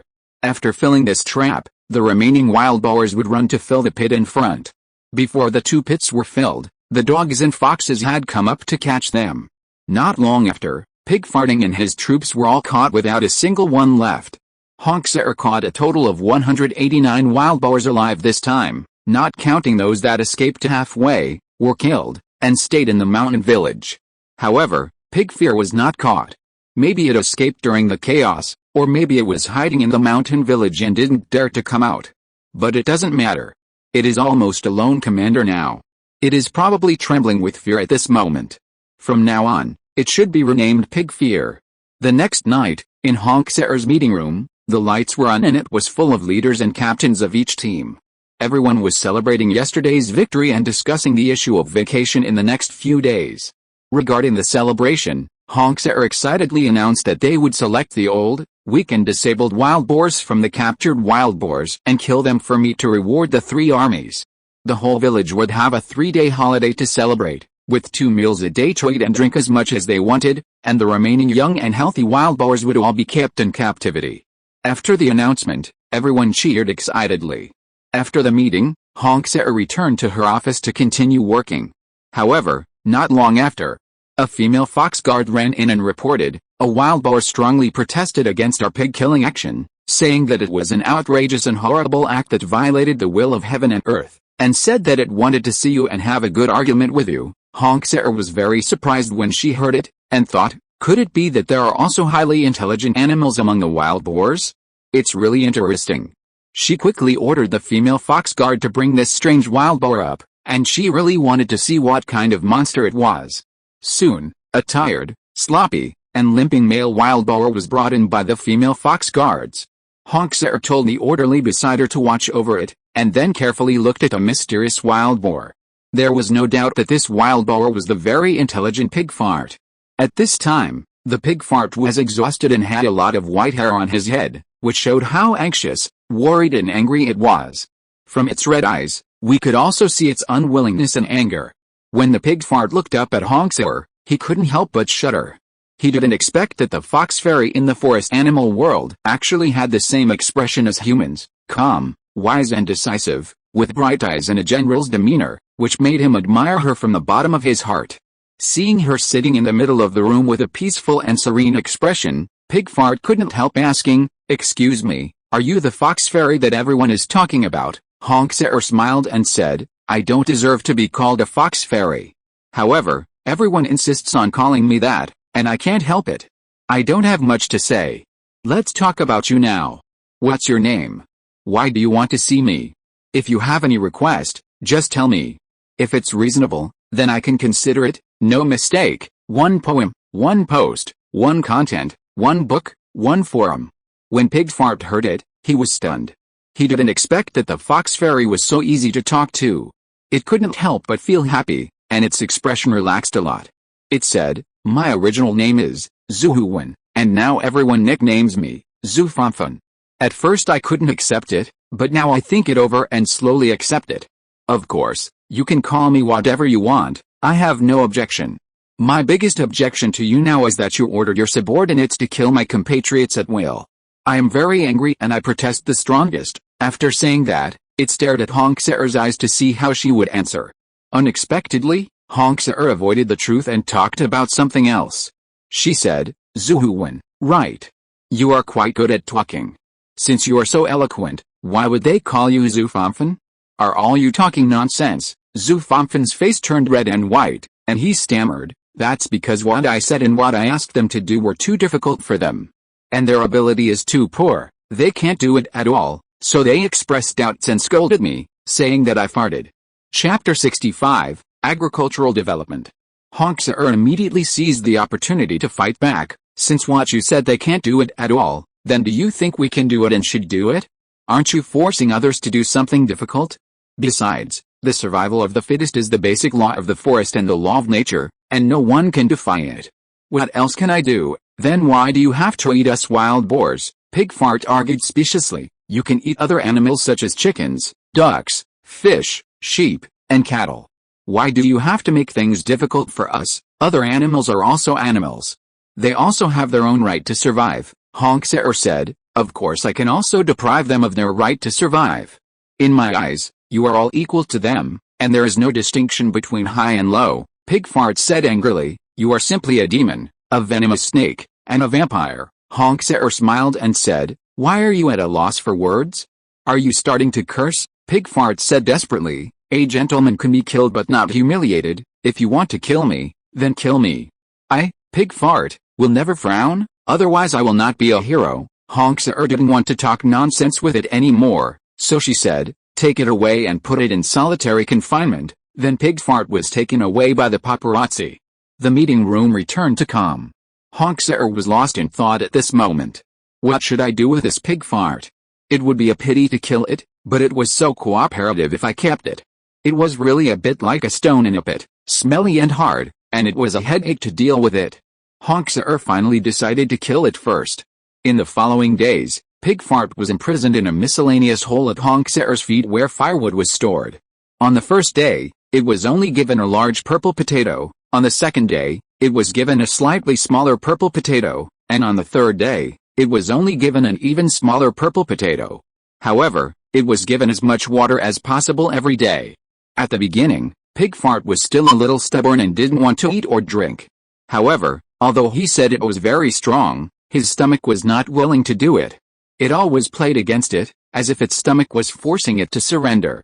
On the second night, its stomach couldn't take it anymore, so it had to secretly eat up the not-so-big purple potato. On the evening of the third day, it cried out that it was not full and couldn't stand the hunger. Honkseer saw that the time was ripe, so she prepared a table of delicious dishes and invited it to come and enjoy. After a while, Pigfart ran over without any temper, looking at the fish and meat on the table, drooling. Seeing Pigfart's greedy look, Honkseer smiled and said, "If you want to eat, sit down and eat." Pigfart hesitated and asked, "Are there any prerequisites?" Honkseer said, "No. We can talk while we eat." Pigfart couldn't help but sit down happily, and chewed without hesitation, and it can be said that he was hungry and wolfed down. Honkseer watched it eat with a smile, but she didn't eat herself. When it was almost full, she asked, "Mr. Pig, tell me what you know and what you understand." Pigfarting said while eating, "I know a lot of things.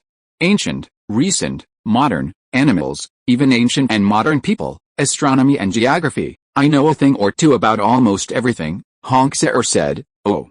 I didn't expect that Mr. Pig is also a genius. Then tell me specifically in which areas you know more." Pigfarting thought for a while and said, "Be more specific." "I know the most about agriculture, forestry, animal husbandry, sideline production and fishery, and the second is business management, which I am more familiar with. This time Hong Seer was really shocked. She never dreamed that there would be such a genius in the animal world. Could it be that it was also transplanted with a human soul? Never mind, let's talk about it later. Then, Hong Seer said, I didn't expect Mr. Pig to be an expert in agriculture and management. Are you willing to stay and work for me? I can appoint you as a senior agricultural consultant. Let me think about it. Pig Fart pondered for a while and said, what if I don't want to? Hong Seer frowned and said, if you don't want to, then I have to keep you locked up and give you the worst food every day. When Pig Fart heard this, he got angry. Hey, don't force me like this. I want to do it, isn't it? In this way, Hong Seer successfully conquered Pig Fart. Now she has another agricultural expert, and the food problem can be completely solved. No mistakes. Since conquering Pig Fart, Hong Seer has shifted the focus of her work to the development of agriculture. Under the guidance of Pig Fart, an agricultural expert, water conservancy projects have been greatly developed, and purple sweet potatoes and peanuts have been planted on a large scale. At the same time, Hong Seer did not forget to focus on animal husbandry. She sent a group of paparazzi to catch goats, and another group of paparazzi to catch bison. Soon, her village started to raise pheasants, wild ducks, wild rabbits, wild boars, bison and goats. In addition, she asked a group of paparazzi to dig 2 ponds by the river to raise fish and shrimp. This morning, Hong Seer was thinking and felt that she seemed to have missed something. Suddenly, she saw Red Hair Father using a knife to cut bamboo, and immediately realized the importance of weapons and knives. However, it is difficult for a dog to hold a knife with its front paws. However, a fox can barely hold a knife with its front paws to shoot arrows, but it is not used to it and cannot use it. What's worse is that foxes don't wear clothes like humans, so it is inconvenient to carry a knife handle. If they are not careful, they may accidentally hurt themselves. Thinking of this, Hong Seer hurriedly discussed with Red Hair Father to see if she could find the blacksmith in the primitive village he mentioned to make some knives, of course, in exchange for the cattle and sheep raised in her village. There was nothing she could do about it. After all, she didn't have anything good to offer. Red-haired old man thought it was okay, and now their new base camp, Xiafang Mountain Village, was much closer to there, only about 60 or 70 miles away, so he said he was willing to do the deal for her personally. Chapter 66, Epidemic of Febrile Diseases. When Hong Seer mentioned the issue of carrying knives, Red Hair Father thought that a leather sheath should be made, but Xiafang Village did not have the ability to make it. Therefore, Hong Seer asked Red Hair Father to drive more pigs and sheep to trade, and try to exchange as many knives and sheaths as possible. She asked 80 paparazzi to drive 50 sheep and 30 pigs to follow Red Hair Father to do this business. A month later, Red Hair Father brought back 28 extremely sharp knives and cowhide sheaths suitable for foxes. It seems that these knives and sheaths are rare items in primitive society and are very expensive. However, there is no other way. Who told Hong Seer that they are not human but foxes? Even if they are monkeys, it is much easier to deal with than this. The key lies in her subordinates, whose hands and feet are too inflexible, so there is only this way. Hong Seer distributed the 28 knives and sheaths as follows. She kept 3 for herself, 6 for the fox archery team, 4 for the reconnaissance team, 6 for the cooking team, 4 for the logistics service team, and the remaining 5 for safekeeping in the warehouse below. The use of fire had greatly improved Hong Seer's life before, and now she had knives, so how should she use them? First, she asked Red-haired Father to be a teacher and teach the foxes how to use knives and carry knives and sheaths, including the posture and force of holding a knife, how to insert a knife into a sheath and how to carry it, etc. Then taught them how to use knives to cut bamboo, make bamboo arrows and bamboo sticks, etc. And finally how to use knives to stab the vital parts of wild animals, etc. In addition, Hong Seer also proposed the idea of using knives to make fishing nets. Red-haired Father also agreed, but the key was where to find the materials for making fishing nets, which stumped them. The fishing net has very high requirements for materials, which must be water-resistant, sun-resistant, cold-resistant, heat-resistant, and corrosion-resistant, and must be light, soft, strong, and durable. Hong Seer sent the fox team to search all over the mountains and fields, but they couldn't find the right materials after searching for a long time. Just when Honkser was thinking about how to make a fishing net to catch fish and shrimp, it rained for 3 consecutive days, causing a lot of water to enter the caves where chickens, ducks, rabbits, and pigs were kept. In addition, the fish in the 2 fish ponds almost ran away because of the rising river water. It was midsummer at that time, and the heavy rain was falling continuously. Soon, news came that there was a chicken plague. This was really a double whammy. Honkser's brain was flying. She was a future person on Earth, and she knew how powerful bird flu was. Therefore, Honkser immediately called the Fox Logistics Service team to immediately pull out all the dead and dying chickens and ducks and bury them, and kill all the chickens and ducks that were not sick around and burn them with fire to eat, and also move other animals kept nearby, such as rabbits, pigs, sheep and cattle, to a new place.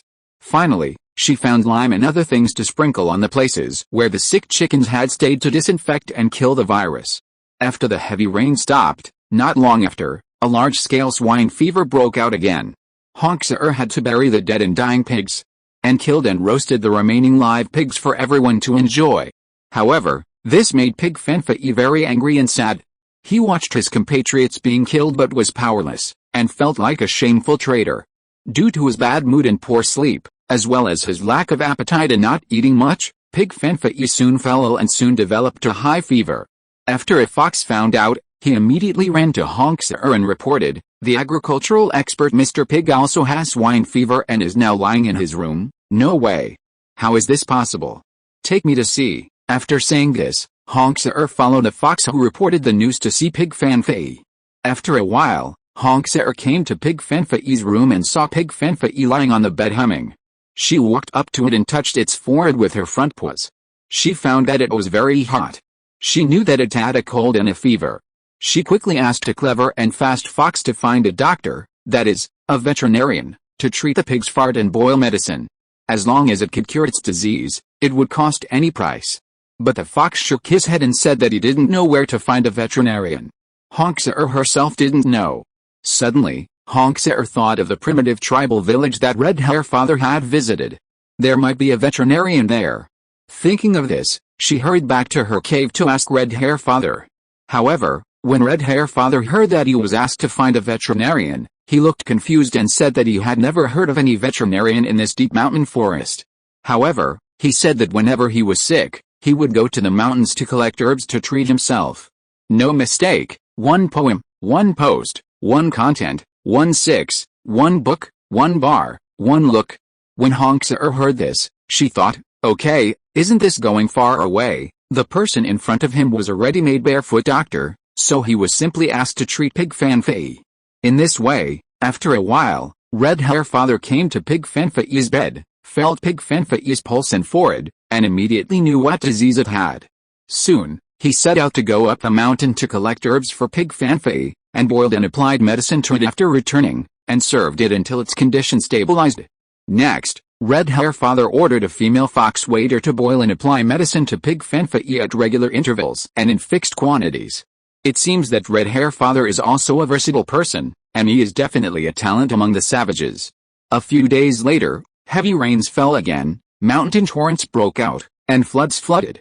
Fortunately, the place where Honkser's tribe lived was higher, and because of the 2 plagues, chicken plague and swine plague, rabbits, sheep, cattle and other livestock were moved to higher places in time, thus avoiding the flood disaster. With the end of summer and the arrival of autumn, Honkser began to think about new development directions. During the spring and summer, many wild dogs and foxes within a radius of dozens or even hundreds of miles came to her for shelter. Especially after she captured nearly 200 of them last time, there was an endless stream of them. Now Honkser's team has more than 1,200 fox friends, and it seems that the number will continue to increase. Chapter 67, Lure the Snake Out of Its Hole. She had to reorganize the troops again. The wild dogs were divided into 12 field teams, 8 production teams, and 5 guard teams, 40 in each team. The foxes were divided into 10 archery teams, 3 reconnaissance teams, 3 guard teams, 4 logistics service teams, 1 communication team, 10 in each team, and an art troop, 15. Honkser was also ambitious and would not settle for the status quo. She found that the northwest of Xiafang Mountain was where wolves often appeared. It was said that in winter, Thousands of wild wolves would gather there to rob homes and attack livestock. Now that autumn has just arrived, the wolves have already broken up, and each of them is living a happy life with their own children and wives and children.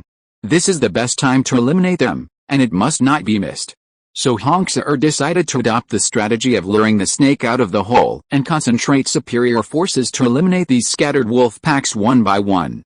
She sent out all the 12 field teams, 10 archery teams, and 3 reconnaissance teams to form 20 wolf hunting teams. Each team had 24 wild dogs and 6 foxes, and each team was given 3 or 4 live sheep as bait. In this way, the 20 wolf hunting teams, with their bait, soon drowned in the mountains and ridges of the northwest.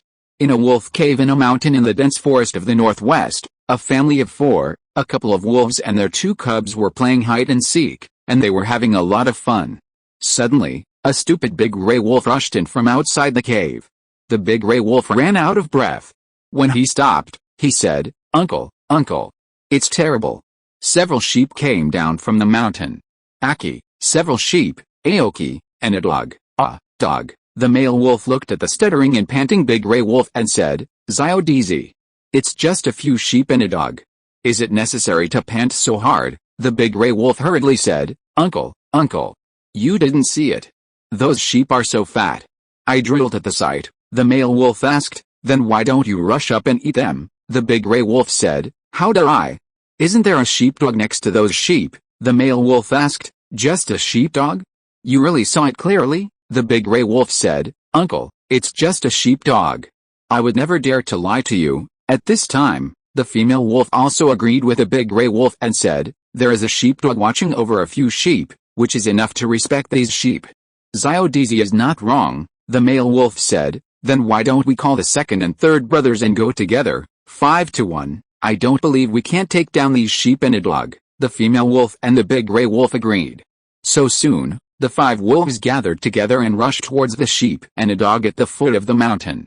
When the 5 wolves were about to eat the fat meat, suddenly, more than 30 wild dogs and foxes roared and surrounded them from all directions. The wolves were immediately scared and trembled. They stayed where they were, not knowing what to do. They knew they were fooled, and they were so angry that they looked at Xiaodizi fiercely, wishing to curse the gray wolf's 18 generations of ancestors. But at this time, it was too late for them to curse. Soon, these wolves had to fight with more than 30 dogs and foxes. Due to the huge disparity in strength, the wolves were outnumbered and were soon bitten to death. Only one wild dog was seriously injured, and the others were slightly injured or not injured. As a result, the dogs and foxes won a great victory. Such results have also been played out in many different places. In addition, there was a family of 3 wolves. Since the couple did not ask other wolves for help, they planned to handle it themselves. So the couple first discussed the strategy of luring the tiger away from the mountain. First the male wolf led the sheepdog away, and then the female wolf attacked the sheep. The plan was good, but plans cannot keep up with changes. Soon they found out that this was a trap and they were fooled. However, when they found out, it was too late. Not long after, the 2 smart couples of wolves were also eliminated. Similar results have also appeared several times in other places. However, there are exceptions to everything. No mistakes in one poem, one post, one content, one book, one bar, 1/6, 1/9, one book, one bar, one look. This time, the unlucky wolf hunting team happened to catch up with a few wolf packs having a family gathering, and suddenly more than a dozen wolves emerged from the woods. There was no choice but to rush forward to fight. It was a very tragic battle. In the end, the dog-fox-wolf hunting team won a tragic victory with the advantage of numbers, sacrificing nearly a dozen wild dogs and 3 foxes. Although such battles are only rare, Hongsar can only mourn for the unfortunate dead subordinates. I hope such things will not happen again in the future. Hope is always beautiful, but reality is always cruel, which has almost become the truth. In just a few days, Hongsar achieved brilliant results by adopting this luring the snake out of the hole tactic. A total of about 370 to 80 wild wolves were eliminated, and only 43 dogs and foxes were lost. Just when everyone thought victory was in sight, suddenly a large number of jackals appeared from nowhere. They seemed to be here to avenge the wolves. There were at least 2,000 or 3,000 of them, and they surrounded and attacked the dog-fox-wolf hunting team as soon as they saw it. Soon, Hongsa lost about 200 of her friends. This large group of jackals was not only numerous and aggressive, but also greedy and cruel. They liked to adopt encirclement tactics and devoured the wolf hunting detachment in groups, becoming the nemesis of the wolf hunting detachment. After hearing the bad news, Hongsa was shocked and stunned, and immediately ordered all wolf hunting detachments to withdraw to the base camp immediately. When she saw a group of less than 200 defeated soldiers fleeing back to the base camp, she couldn't help but shed sad tears. This military operation was a heavy loss, with most of the main force lost. Hongsa lost 2 sons, San Mao died in battle and Samao disappeared, the 4th sister Lianhu and the 5th sister Mihu of the 5 wild dog sisters each lost a son, and the 2nd sister Teohu had a son seriously injured. Chapter 68, Fierce Battle with Jackals. It was really like the storm is coming, and everyone in the mountain village was in a panic, and some even ran away to become deserters. Faced with this severe situation that took a sharp turn for the worse, Hongsa remained calm and composed. She ordered all foxes to go to the small plain on the mountainside to dig purple potatoes and peanuts and collect dry firewood, except for the necessary posts, and all paparazzi to dig traps and trenches and other defensive fortifications, and she personally went to the front line to command. On the morning of the 3rd day, the sun had just risen and the sky was full of colorful clouds. But this beautiful scenery did not bring good luck to Hongsa. Soon the sentry came to report that a large group of jackals appeared in the distance. Hongsa immediately notified all members of the mountain village to retreat to the inside of the big trench. After 2 days of emergency excavation, this trench that was less than 2.5 meters wide, 1.5 meters deep and 500 meters long has become a large trench that is more than 3 meters wide, more than 2 meters deep and more than 800 meters long. When everyone retreated to the inside of the trench, Hongsa immediately ordered the removal of 3 wooden bridges. At this time, Hongsa was standing on the top of a high mountain and looking down. She saw a large group of jackals coming like a dark cloud. They spread over the small plain on the hillside and continued to surge towards the mountain. Hongsa immediately ordered all foxes to prepare to throw dry firewood. Just last night, Hongsa had reorganized all the production logistics and service members into a temporary combat team. Seeing that the jackals were less than 100 meters away from the big trench, Hongsa ordered to throw dry firewood to the other side of the big trench. With an order, hundreds of dry firewood were thrown to the other side of the trench, a few meters away from the trench. At this time, the large group of jackals actually stopped more than 30 meters away from the trench. It seems that they are obeying orders. Obviously, their commander is definitely not a good-for-nothing, and he is probably a more difficult opponent to deal with. Taking advantage of the brief moment when the enemy has not yet launched an attack, Hongsa did not hesitate to order the Fox archery team to launch resin rockets at the dry firewood pile across the trench. Slurp. She knew very well that the real battle had just begun. Sure enough, not long after, this large group of jackals retreated to both sides, making way for a road. A group of hundreds of jackals ran to the firewall and sprayed water from their mouths at the firewall. After spraying, they turned around and left. Then the ones behind continued to spray water, and they continued to do this. When they first sprayed water, the fire became bigger and bigger. However, as they continued to spray water, the fire became smaller and smaller. When Hongsa saw this scene, she immediately felt that it was not good and immediately ordered, "Keep throwing dry firewood and continue to launch rockets." In this way, this side continued to throw dry firewood and launch rockets, while the other side lined up to spray saliva. It is estimated that this may be the water that the jackals ran to the river to drink, but they did not swallow it, but held it in their mouths and ran to the firewall to put out the fire. Now it seems that this mountain village defense battle is becoming more and more interesting. The enemy and I were still fighting back and forth. We were desperately setting fires, while the enemy was desperately putting out fires. Hongsa found that the situation was becoming increasingly unfavorable to her.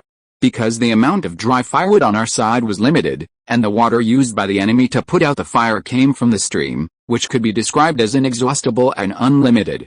Moreover, the enemy had a numerical advantage several times greater than ours. What should I do? What should I do? Hongsa felt an unprecedented huge psychological pressure at this moment, which was almost unbearable for her, and she was on the verge of collapse. She frowned and thought hard, thinking, how great it would be if I had a high-level advisor like Zhuge Liang by my side. It seems that no high-level advisor can be relied on, and I have to rely on myself. No mistake, one post, one content, 1 book, 1 bar. Hey. Isn't it said that 3 cobblers make one's huge liang? Right. I have to immediately hold a joint military meeting of all the captains and above, let everyone speak up, think of more ways and come up with more ideas. See if there is any effective way to stop the enemy's attack. So Hongser ordered 2 captains, a dog captain and a fox captain, to stay and command the battle, and ask them not to let the fire go out, and report any bad situation immediately. Then she called all the other officers above the captain to her meeting room. Soon, a meeting on how to effectively stop the enemy's attack was held in the meeting room. Unexpectedly, everyone was silent and dared not speak. Hongser did not expect that the situation has reached such a serious point now, and everyone was silent. Are you all going to surrender? Seeing that no one said anything, she had to call the roll. She first called on the most active head of the art troupe, Pei Liu, and said, "Hey. You, tell me what you think. How can we effectively stop the enemy's attack?" Unexpectedly, Pei Liu evaded the question and said, "How can a literary and artistic worker like me interfere in military affairs? Besides, I can write and sing, but I know nothing about marching, fighting, and arranging troops. You should find someone else." Then she called on the second one, Tao Hua, and then the fourth one, Lian Hua, and the fifth one, Mi Hua. But they all seemed to have taken ecstasy, and they only knew to shake their heads and didn't know how to speak. If you're listening to this novel on a channel other than Fanfic World, it means they downloaded and uploaded it without effort. We cordially invite you to visit our channel, Mundo Fanfic Novelis. There you'll find the original version of this story and you can explore many other novels of various genres. We're waiting for you to immerse yourself in a world of incredible novels. Chapter 69, God Helps. Hongser smiled bitterly in her heart. Could it be that I have to be reborn again this time? Suddenly, a fox ran in and reported that the enemy had put out the firewall and officially launched an attack on the mountain stronghold. Hongser immediately stood up and said to everyone, follow me to take a look." Soon Hongser led a group of leaders of the mountain stronghold to the front line.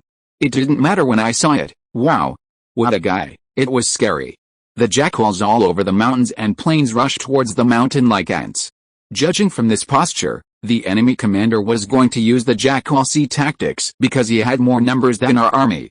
It turned out that our army's dry firewood was almost all used up, so the fire was naturally difficult to sustain. Coupled with the enemy's continuous water spraying, the firewall was quickly extinguished. At this time, the enemy began to attack frantically without sparing blood. They actually used jackals to fill trenches and traps, and stepped on the bones and flesh of their own people to advance. Faced with a rapidly deteriorating battlefield situation, Hongser was also a little impatient.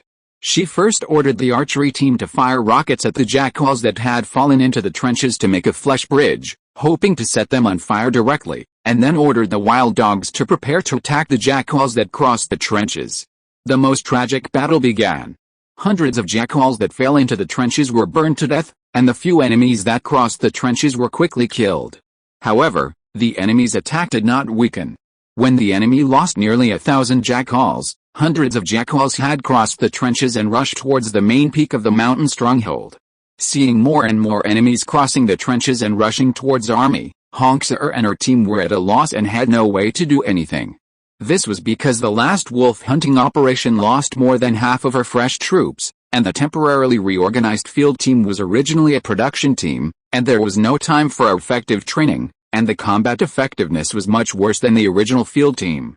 In a blink of an eye, hundreds of our soldiers began to die in battle, bitten to death by jackals, while the enemy became more and more courageous, howling and charging. These jackals were more vicious, cruel and bloodthirsty than wolves. Our army retreated to the top of the mountain while resisting, and the number of jackals was also decreasing sharply, from more than 800 to more than 300 now. At the moment of despair, dark clouds suddenly rolled in the sky, and the sky suddenly darkened.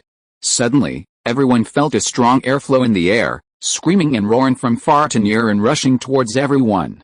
Faced with this bizarre and strange event that had never been encountered before, everyone was stunned. At this time, the red-haired old man shouted, "The tornado is coming, everyone quickly hide in the cave. Quick, quick!" So everyone rushed into the cave to hide to avoid being attacked by the tornado.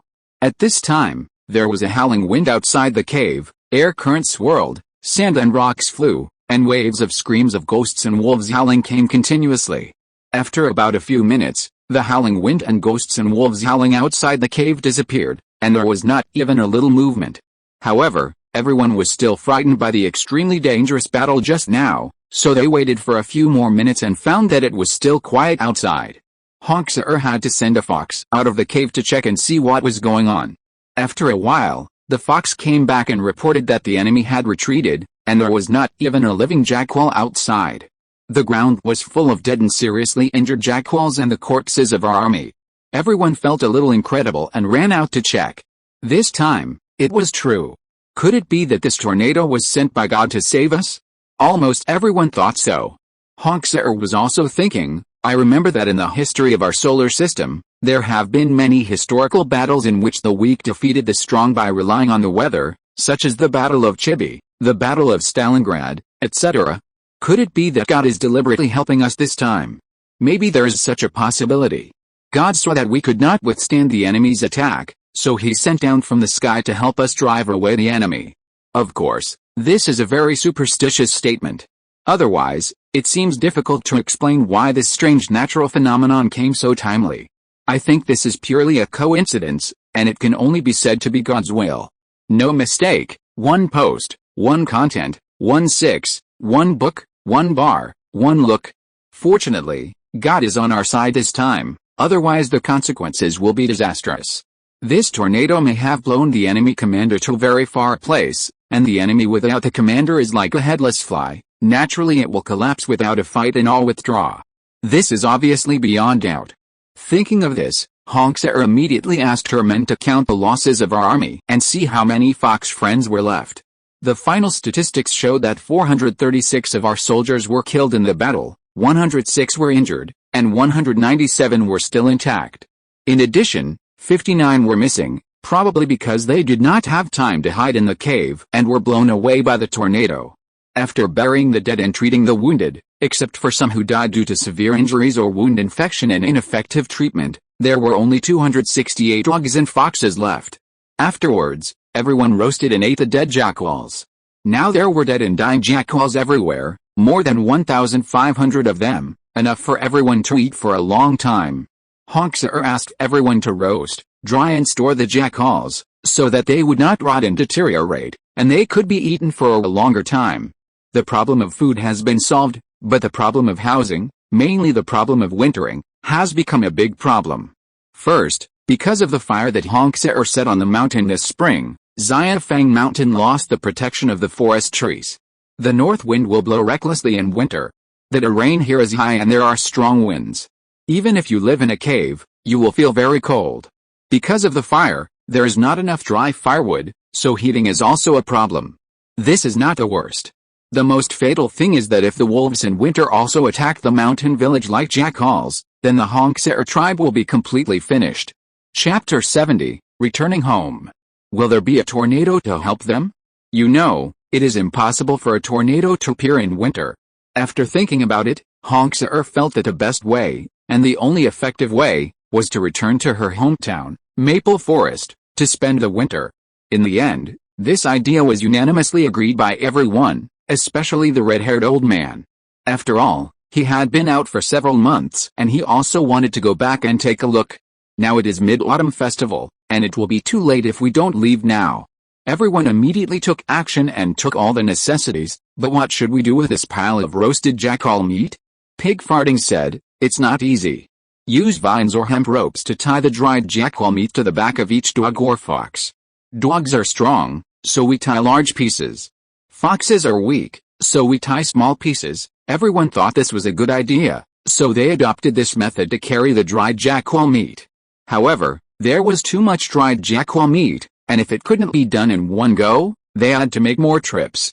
When Hongsar led everyone back to their hometown, they found that their hometown was occupied by a group of strange wild dogs. After asking around, they found out that they also came here to seek refuge with a fox fairy, and because they couldn't find it, they stayed here temporarily. So that's how it was. Everyone was happy now, and they were all family. After a while, Hongsar's team expanded to more than 300 foxes and dogs. With more mouths to feed, food became even more scarce. Hongsar had no choice but to send everyone, including the newcomers, to transport jackal meat. Because the journey was too far, it took several days to go back and forth. Everyone ran for more than half a month, and their legs were thin, before they brought back all the dry jackal meat. Then, everyone worked non-stop to dig more and deeper holes and collect as much dry firewood as possible, and then dig deeper trenches and traps to prevent the wolf pack from attacking again in winter. Because the defense area here in the maple forest is very narrow, it is easier to defend, but the accommodation is tight, so everyone has to squeeze together to survive this winter. However, this also has its advantages. First, it is warm to be together, and second, it is lively and not lonely. At this time, the most active ones are the art troupe and the flatterers. The art troupe members and the flatterers go everywhere when they have time, sometimes going to this cave to play a quick beat, sometimes going to that cave to sing a song, and the art troupe also goes to each cave to perform. Pigfart is also an active member. He follows the members of the art troupe and makes trouble. From time to time, he sells his dog skin plaster. He is really hard-working and happy. It seems that this winter will definitely be more lively and happy than usual. Red Hair Father is also happy all day long. Hongsar also found that everyone did not lose heart because of the defeat and heavy losses. This is a good phenomenon. After this winter, she will expand outward again. However, the most important problem now is to quickly improve the combat quality of all members. This is the key to the problem. It cannot be sloppy. We must implement it as soon as possible. This winter, the red-haired old man in Hongsar's tribe lived a carefree and happy life. The wolves did not bother them again, and their pre-war defenses were not used at all. However, everyone was not idle, and took advantage of this free time to carry out a large-scale military training campaign. After a winter of large-scale military training, the combat effectiveness of Hongsar's team has been greatly improved, and now they are capable of fighting against the vicious beasts. During the winter leisure period, the most active member was the head of the fox art troupe, Paimaliu. However, because Paimaliu is good at playing the fast board and has a good relationship with people, everyone no longer calls him Paimaliu, but politely calls him Kwaibin Liu. This clever Kwaibin Liu took advantage of the fact that Hongsar spent more time at home in winter and flattered her desperately, and launched a fierce tender offensive against her. Today, he took out some of his latest humorous allegro songs and sang them to Hongsar. If you think open-mindedly, you will act fast. You don't need to teach me not to do bad things. If there are no chickens or ducks to eat cabbage, you can cry and love. If you have low emotional intelligence, you will be bullied. If you hide in your crotch and are afraid of being kicked, you will be ridiculed when you are 80. The sedan chair is carried by everyone. If others don't carry it, you will carry it yourself. Life is a stage everywhere, and the bodhisattva will not invite you. Everyone likes to have beautiful dreams. After dreaming about A, they have to dream about B. A, B, C, and D are all dreams. It is a headache to realize beautiful dreams. Flowers bloom and fall every day, and everyone makes mistakes. Rich people like to sit in a row. Don't fall into depravity if you know your gains and losses. People who love beauty have high standards. Beautiful women love to act like a spoiled child when they are proud. They love to twist their waists when they walk, and they attract people with seductive eyes. No mistakes in one song, one post, one content, one book, one forum, 1619, one book, one forum, one post, one content. It takes 3 to make a hero, and he will be content if he fails. It is too hard to work alone, and it is hard to achieve anything good. Once the arrow is shot, there is no turning back. It is better to poop when the butt is exposed. It doesn't matter if it is a bear, as long as it learns to be bad and deceives people. At this time, Hongsar was sitting with her legs crossed, listening to the new humorous fast-paced songs of Kwaibin Liu happily, showing that she was enjoying it very much. Through the recent communication and contact with Kwaibin Liu, she found that this Kwaibin Liu was not only eloquent, but also had some inner talent, literary talent. Gradually, she felt that she admired him a little. Just now, after listening to his quick-paced song, she smiled coquettishly and scolded, "What a quick-paced Liu, you have learned bad things. You actually want to deceive me. Where do you want to deceive me to? Tell me, your majesty." "I dare not. How can I have such a dog's courage? Hey! Why do you speak so sweetly? Do you want to get something from me? I want to gain your trust, your majesty. That's all. Oh, is it that simple? Honk Sir said with a smile. I'm afraid it's more than that, that's all. Really, that's all, quick-paced Liu said in a sweat. In that case, then let's stop here today. You go back and rest. Hey, I'm leaving now. After saying that, quick-paced Liu turned around and walked away in disgrace. It felt that its flattery today had hit the horse's leg. Chapter 71, Flying Together. Two flowers bloom, each with its own beauty. It is said that Susan, the male eagle, pulled Mei Pao, the female eagle, and flew away together. But this was the first time for Mei Pao to fly in her life. Although Susan still pulled her to fly together, her flapping wings were still extremely clumsy and ugly, causing the children to laugh.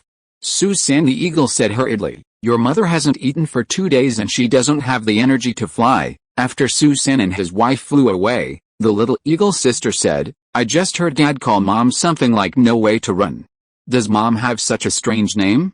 Why haven't I heard it before?" The little eagle brother said, "Yes, I seem to have heard it too. Mom has been behaving abnormally since last night. Does she have another man outside?" The little eagle sister said, "Don't slander Mom. Mom was so good to us before.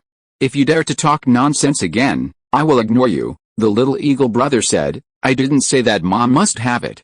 I just have a little doubt." The little eagle sister said, "Doubt is not allowed. Unless Mom brings another man home. Otherwise, you are not allowed to have even the slightest doubt." The little eagle brother said, "Okay then. I won't doubt Mom anymore." When Susan and the other flew to a big tree several hundred meters away, it let go of Mihapeo and said, Mimipeo. Last night, I couldn't say anything to you in front of the children. Today, I want to ask you something. What's wrong with you? You keep haunting me. Am I so good that you are chasing me? Of course I am. We have an old saying on Earth, it takes 100 years to be able to ride the same boat, and 1,000 years to be able to sleep on the same pillow. Look at us, what kind of relationship is that? People from different planets get together, have the same interests and hobbies, both like peking opera, and have a relationship that spans several lifetimes. This is probably hard to find in the entire universe. It takes at least hundreds of millions or even billions of years of merit to achieve this. Do you think I can give up such a relationship and such a feeling? Of course I will pursue it at the cost of my life, Mihapeo said. Then you can't kill the child's mother, right? You will lose your merit by doing this. Susan was very moved by her words, but still couldn't help but say it. You can't blame me entirely. Who asked her to arrest me? Besides, didn't you kill her ex-husband, and now you're impersonating him? I had no choice. You did it on purpose. Whether it was intentional or not, the result is the same. We're evenly matched now, so don't laugh at each other, you're making sense. Oh. You really make me mad. Hey. Baby, dear, don't be angry. As long as you can vent your anger, you can beat me and scold me. Who made me love you so much? Anyway, no matter where you go, I will follow you. You're so shameless and scabby. I really can't do anything to you, Susan said helplessly. Should we go back now? Go back? I haven't caught any prey yet. Do you want to go back hungry? Then what should we do? Go hunting with me. Give me some advice and think of a way to catch the prey. Okay then. But I just got here and I don't know how to fly. That's easy. I'll teach you step by step. That's okay. That's more like it. That's what a loving couple looks like. You're so funny. Listen to my commands. Stretch out your arms, relax your muscles. Stretch them generously, and gently flap your wings.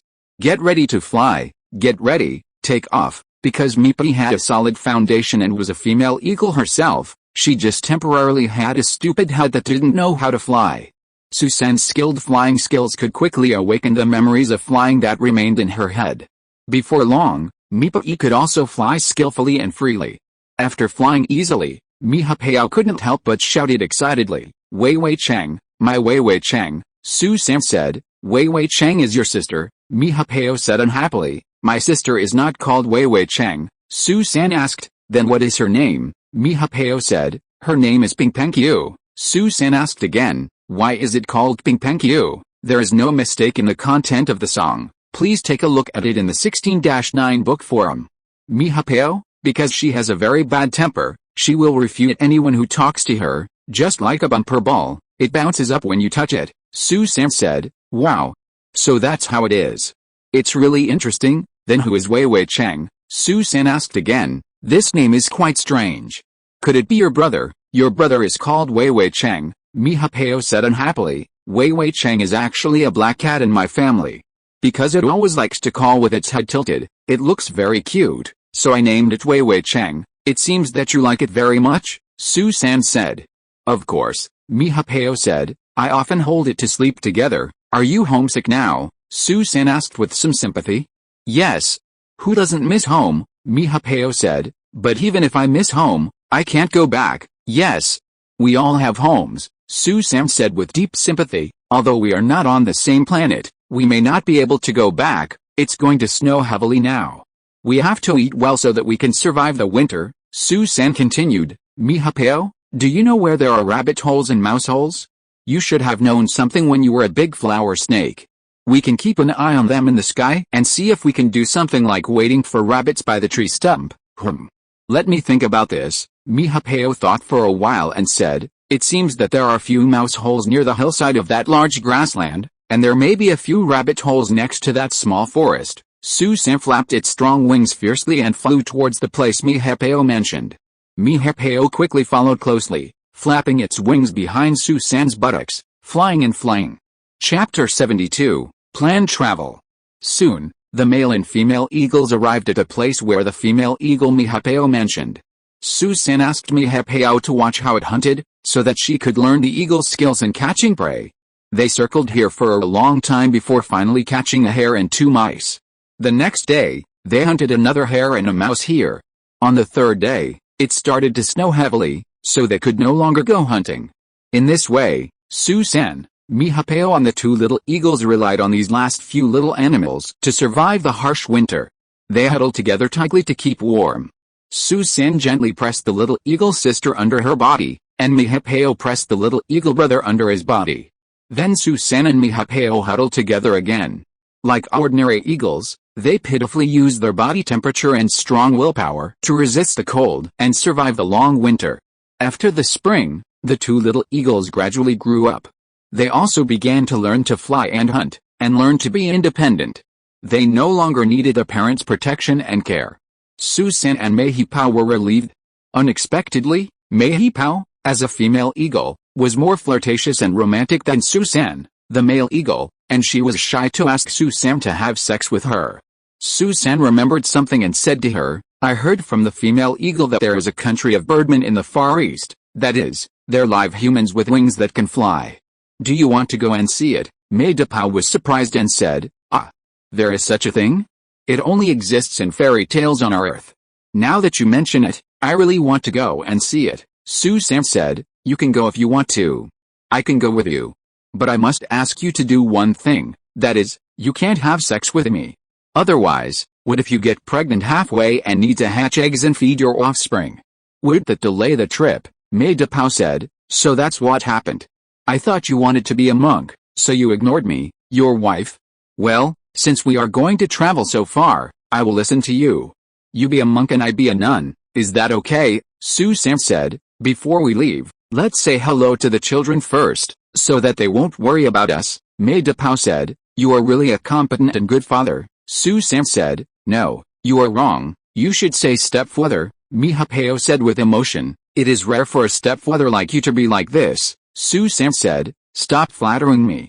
Shouldn't you fulfill your duties as a mother? Mi Hapeo said, am I not doing my job as a mother well? Susan said, I don't know. You decide for yourself. But since I am by your side, I will remind you from time to time. Mi Hapeo said, husband, you are so nice. Let me kiss you, okay? Susan said, you are a nun who is being horny again. Do you want to be a horny nun? Mi Hapeo said, what I said was fake. Besides, we haven't left yet, so it doesn't count. Okay, Susan said, okay then. I will forgive you this time. Hurry up, we can't let the children see it. Mi Hapeo said, Tisk, are you addicted to being a monk? No. I want to kiss you longer, I don't care. After a long while, Susan finally said impatiently, hey. Have you kissed enough? Do you want to leave? Mi Hapeo said, okay, I am.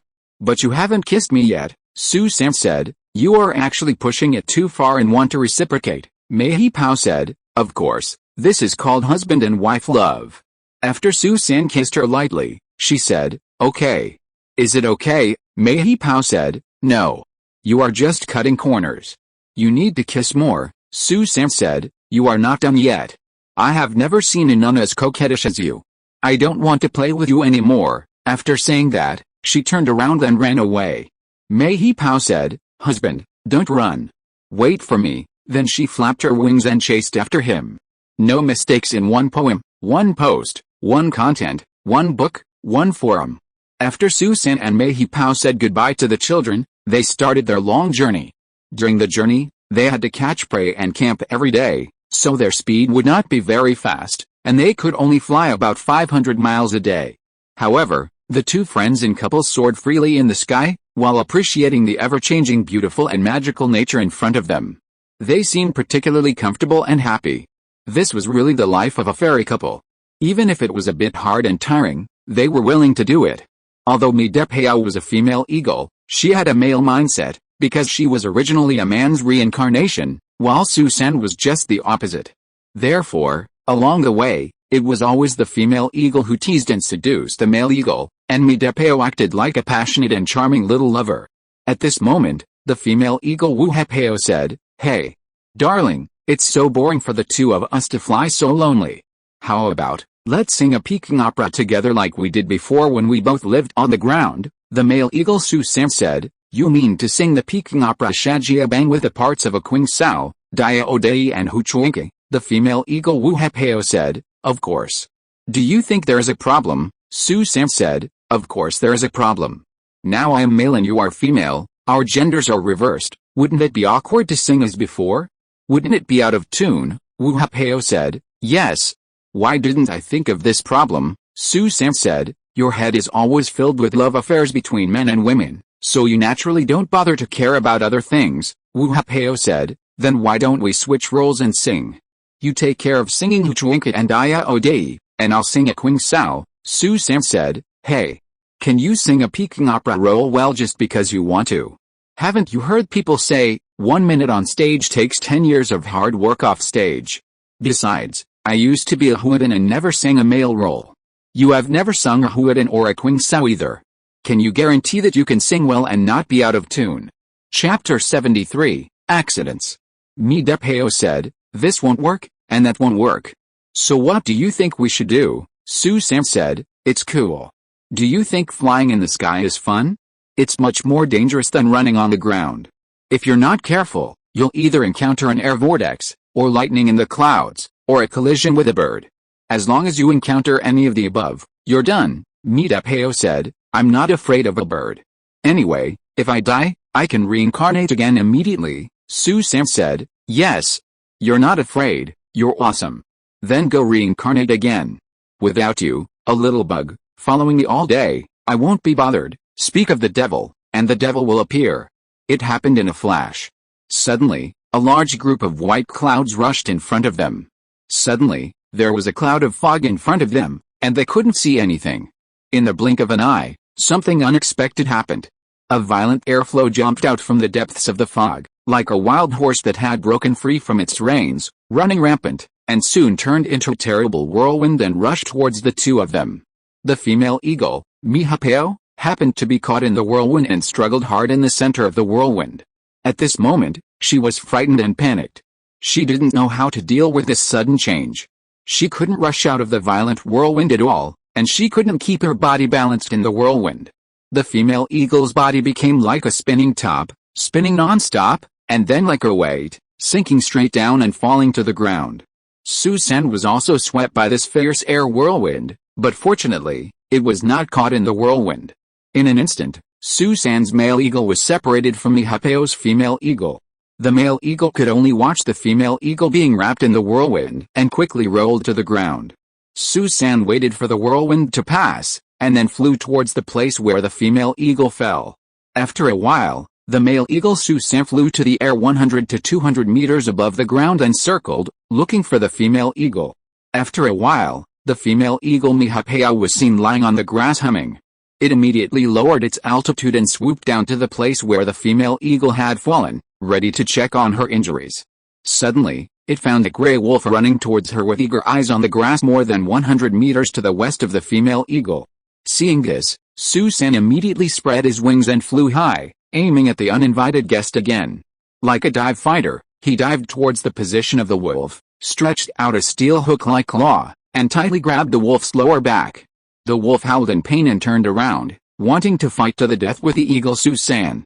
Unexpectedly, the eagle Susan skillfully and quickly stretched out his other claw, accurately hooked into the wolf's eyes, and then cut the wolf's throat with another claw.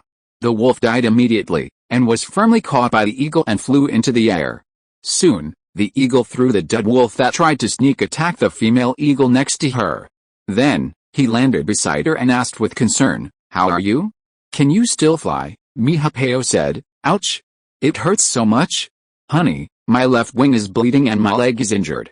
What do you think we should do?" Seeing this, Susan said distressedly, "Well, it's quite pitiful. Otherwise, I will help you up.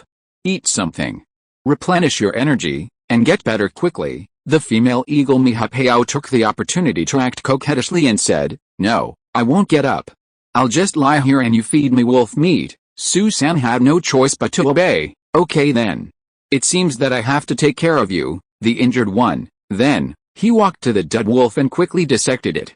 After a while, it picked up pieces of meat with its mouth, tore them into shreds, and put them into the mouth of the female eagle Mihapeo. Mihapeo said as he ate, "It's delicious. It tastes good. It's fresh, tender and refreshing. This is the best delicacy I've ever eaten. Just feed me like this from now on. I'm very satisfied." Susan said, "Oh. Look at how proud you are.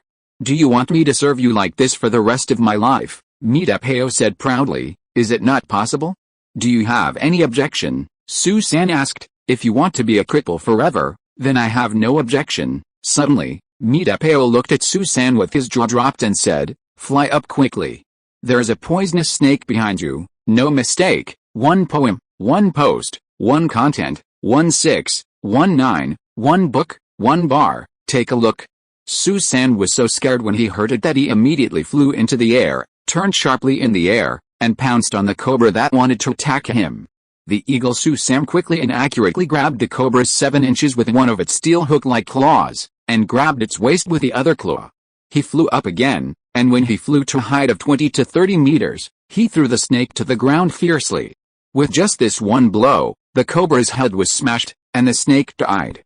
Afterwards, Susan flew down and dissected the hateful snake again, and put the tender snake meat into Mahipao's mouth again.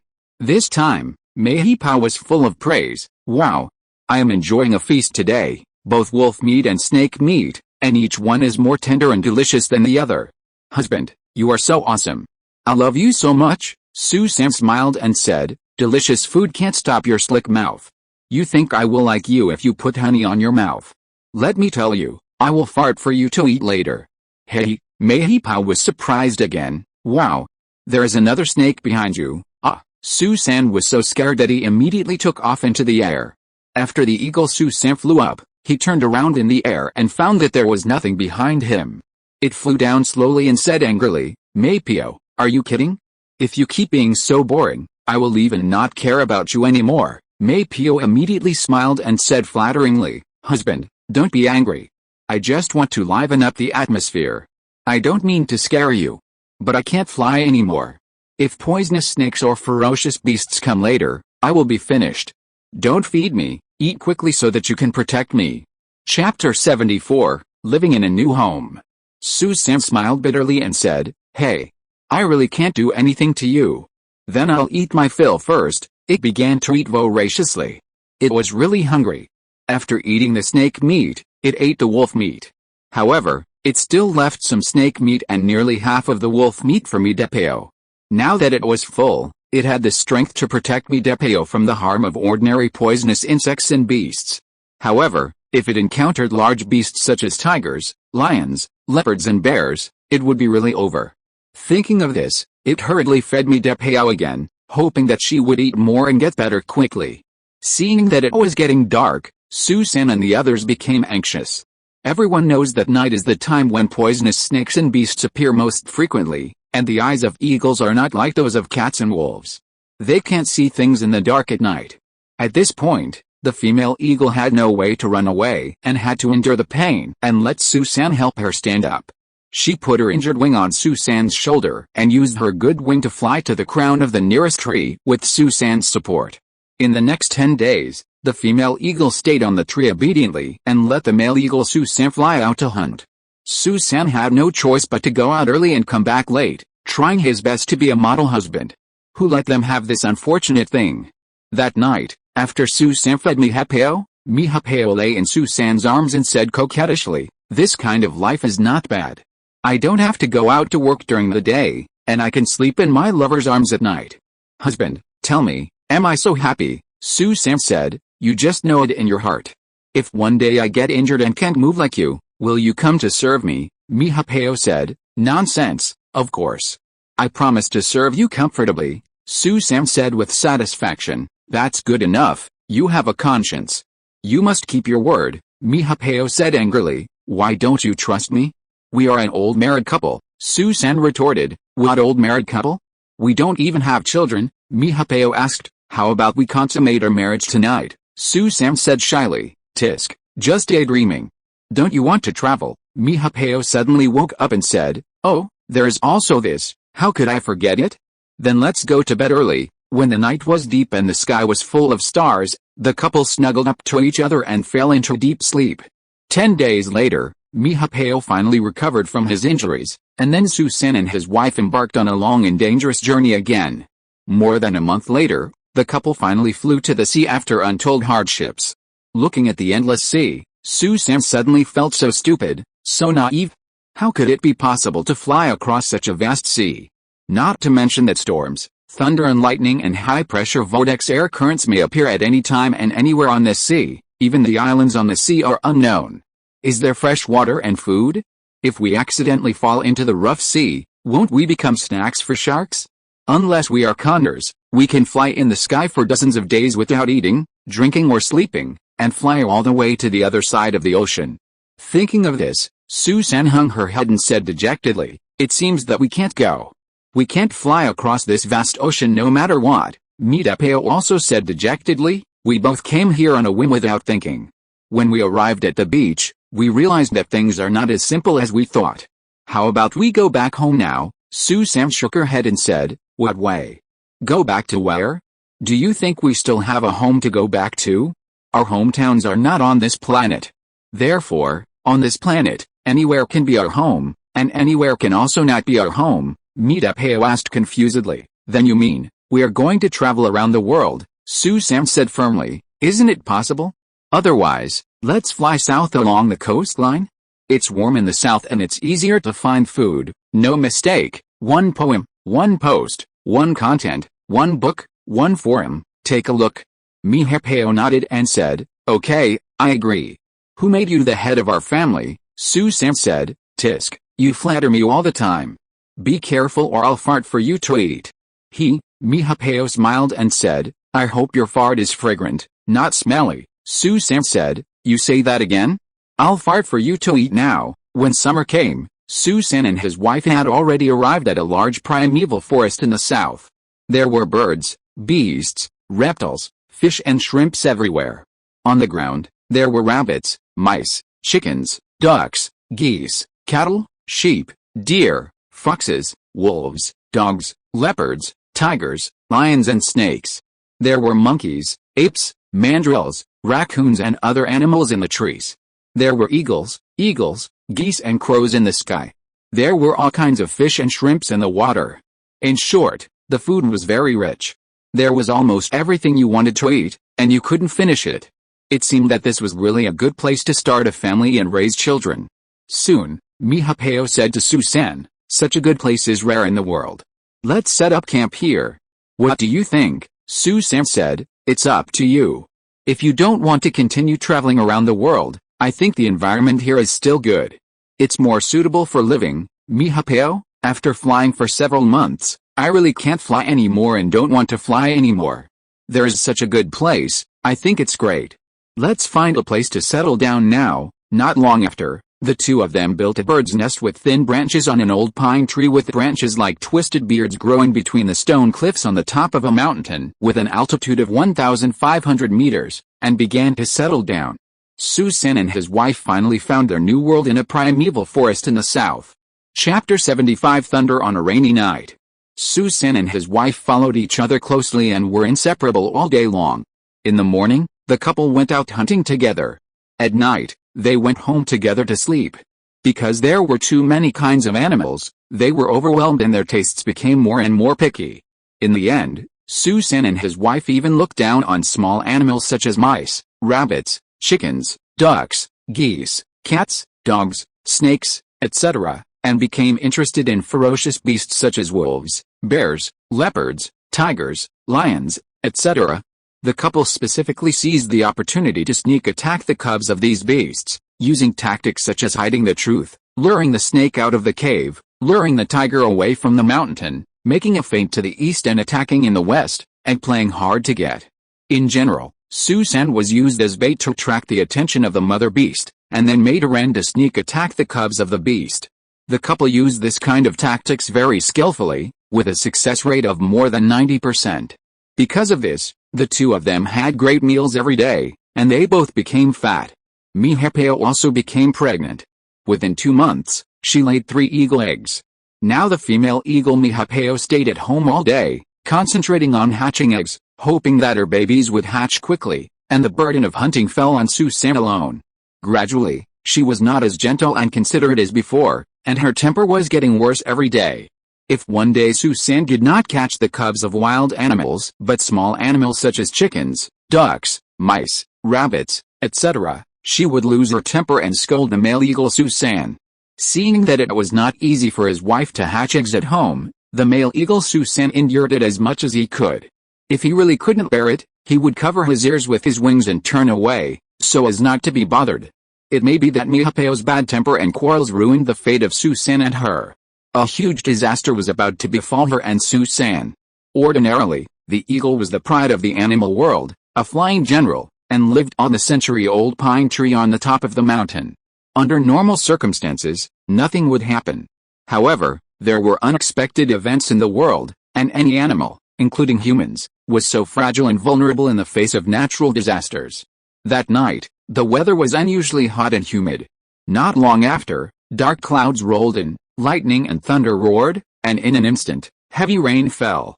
Suddenly, a very dazzling lightning, accompanied by a deafening thunder, fell from the sky, struck down fiercely, and hit the old pine tree where Su-san's family lived, instantly burning everything within the surrounding 10 square meters to ashes.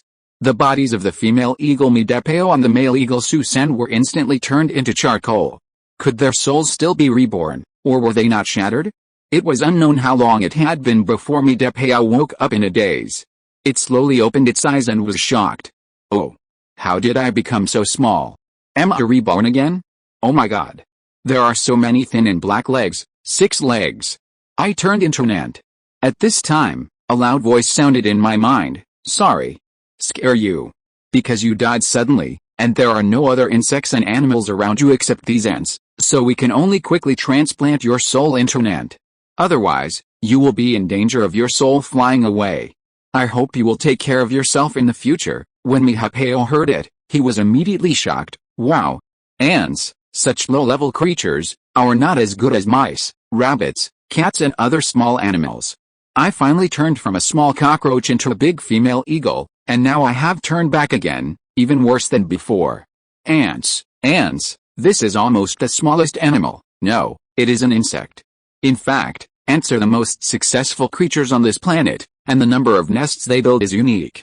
From arid wastelands to the edge of the polar regions, tropical rainforests, forests, mountains, caves, beaches, craters, and even human dwellings around the world, we can find them. Ants have a strong ability to adapt and can survive even in the desert where the temperature can reach 60 degrees Celsius. In the desert, ants walk on only 2 legs to avoid being burned by the scorching sand, and they can hold their breath to prevent a loss of water in their bodies and cause dehydration. There is no place in the world that is not occupied by ants, and they have built countless cities and villages. Ants can avoid their natural enemies and adapt to a variety of climatic conditions, rainy, Hot, dry, cold, humid and windy. No mistake in the poem. Post, content, 1-6-9 book, 1 bar, take a look. The vitality of nature comes from the diversity of ants.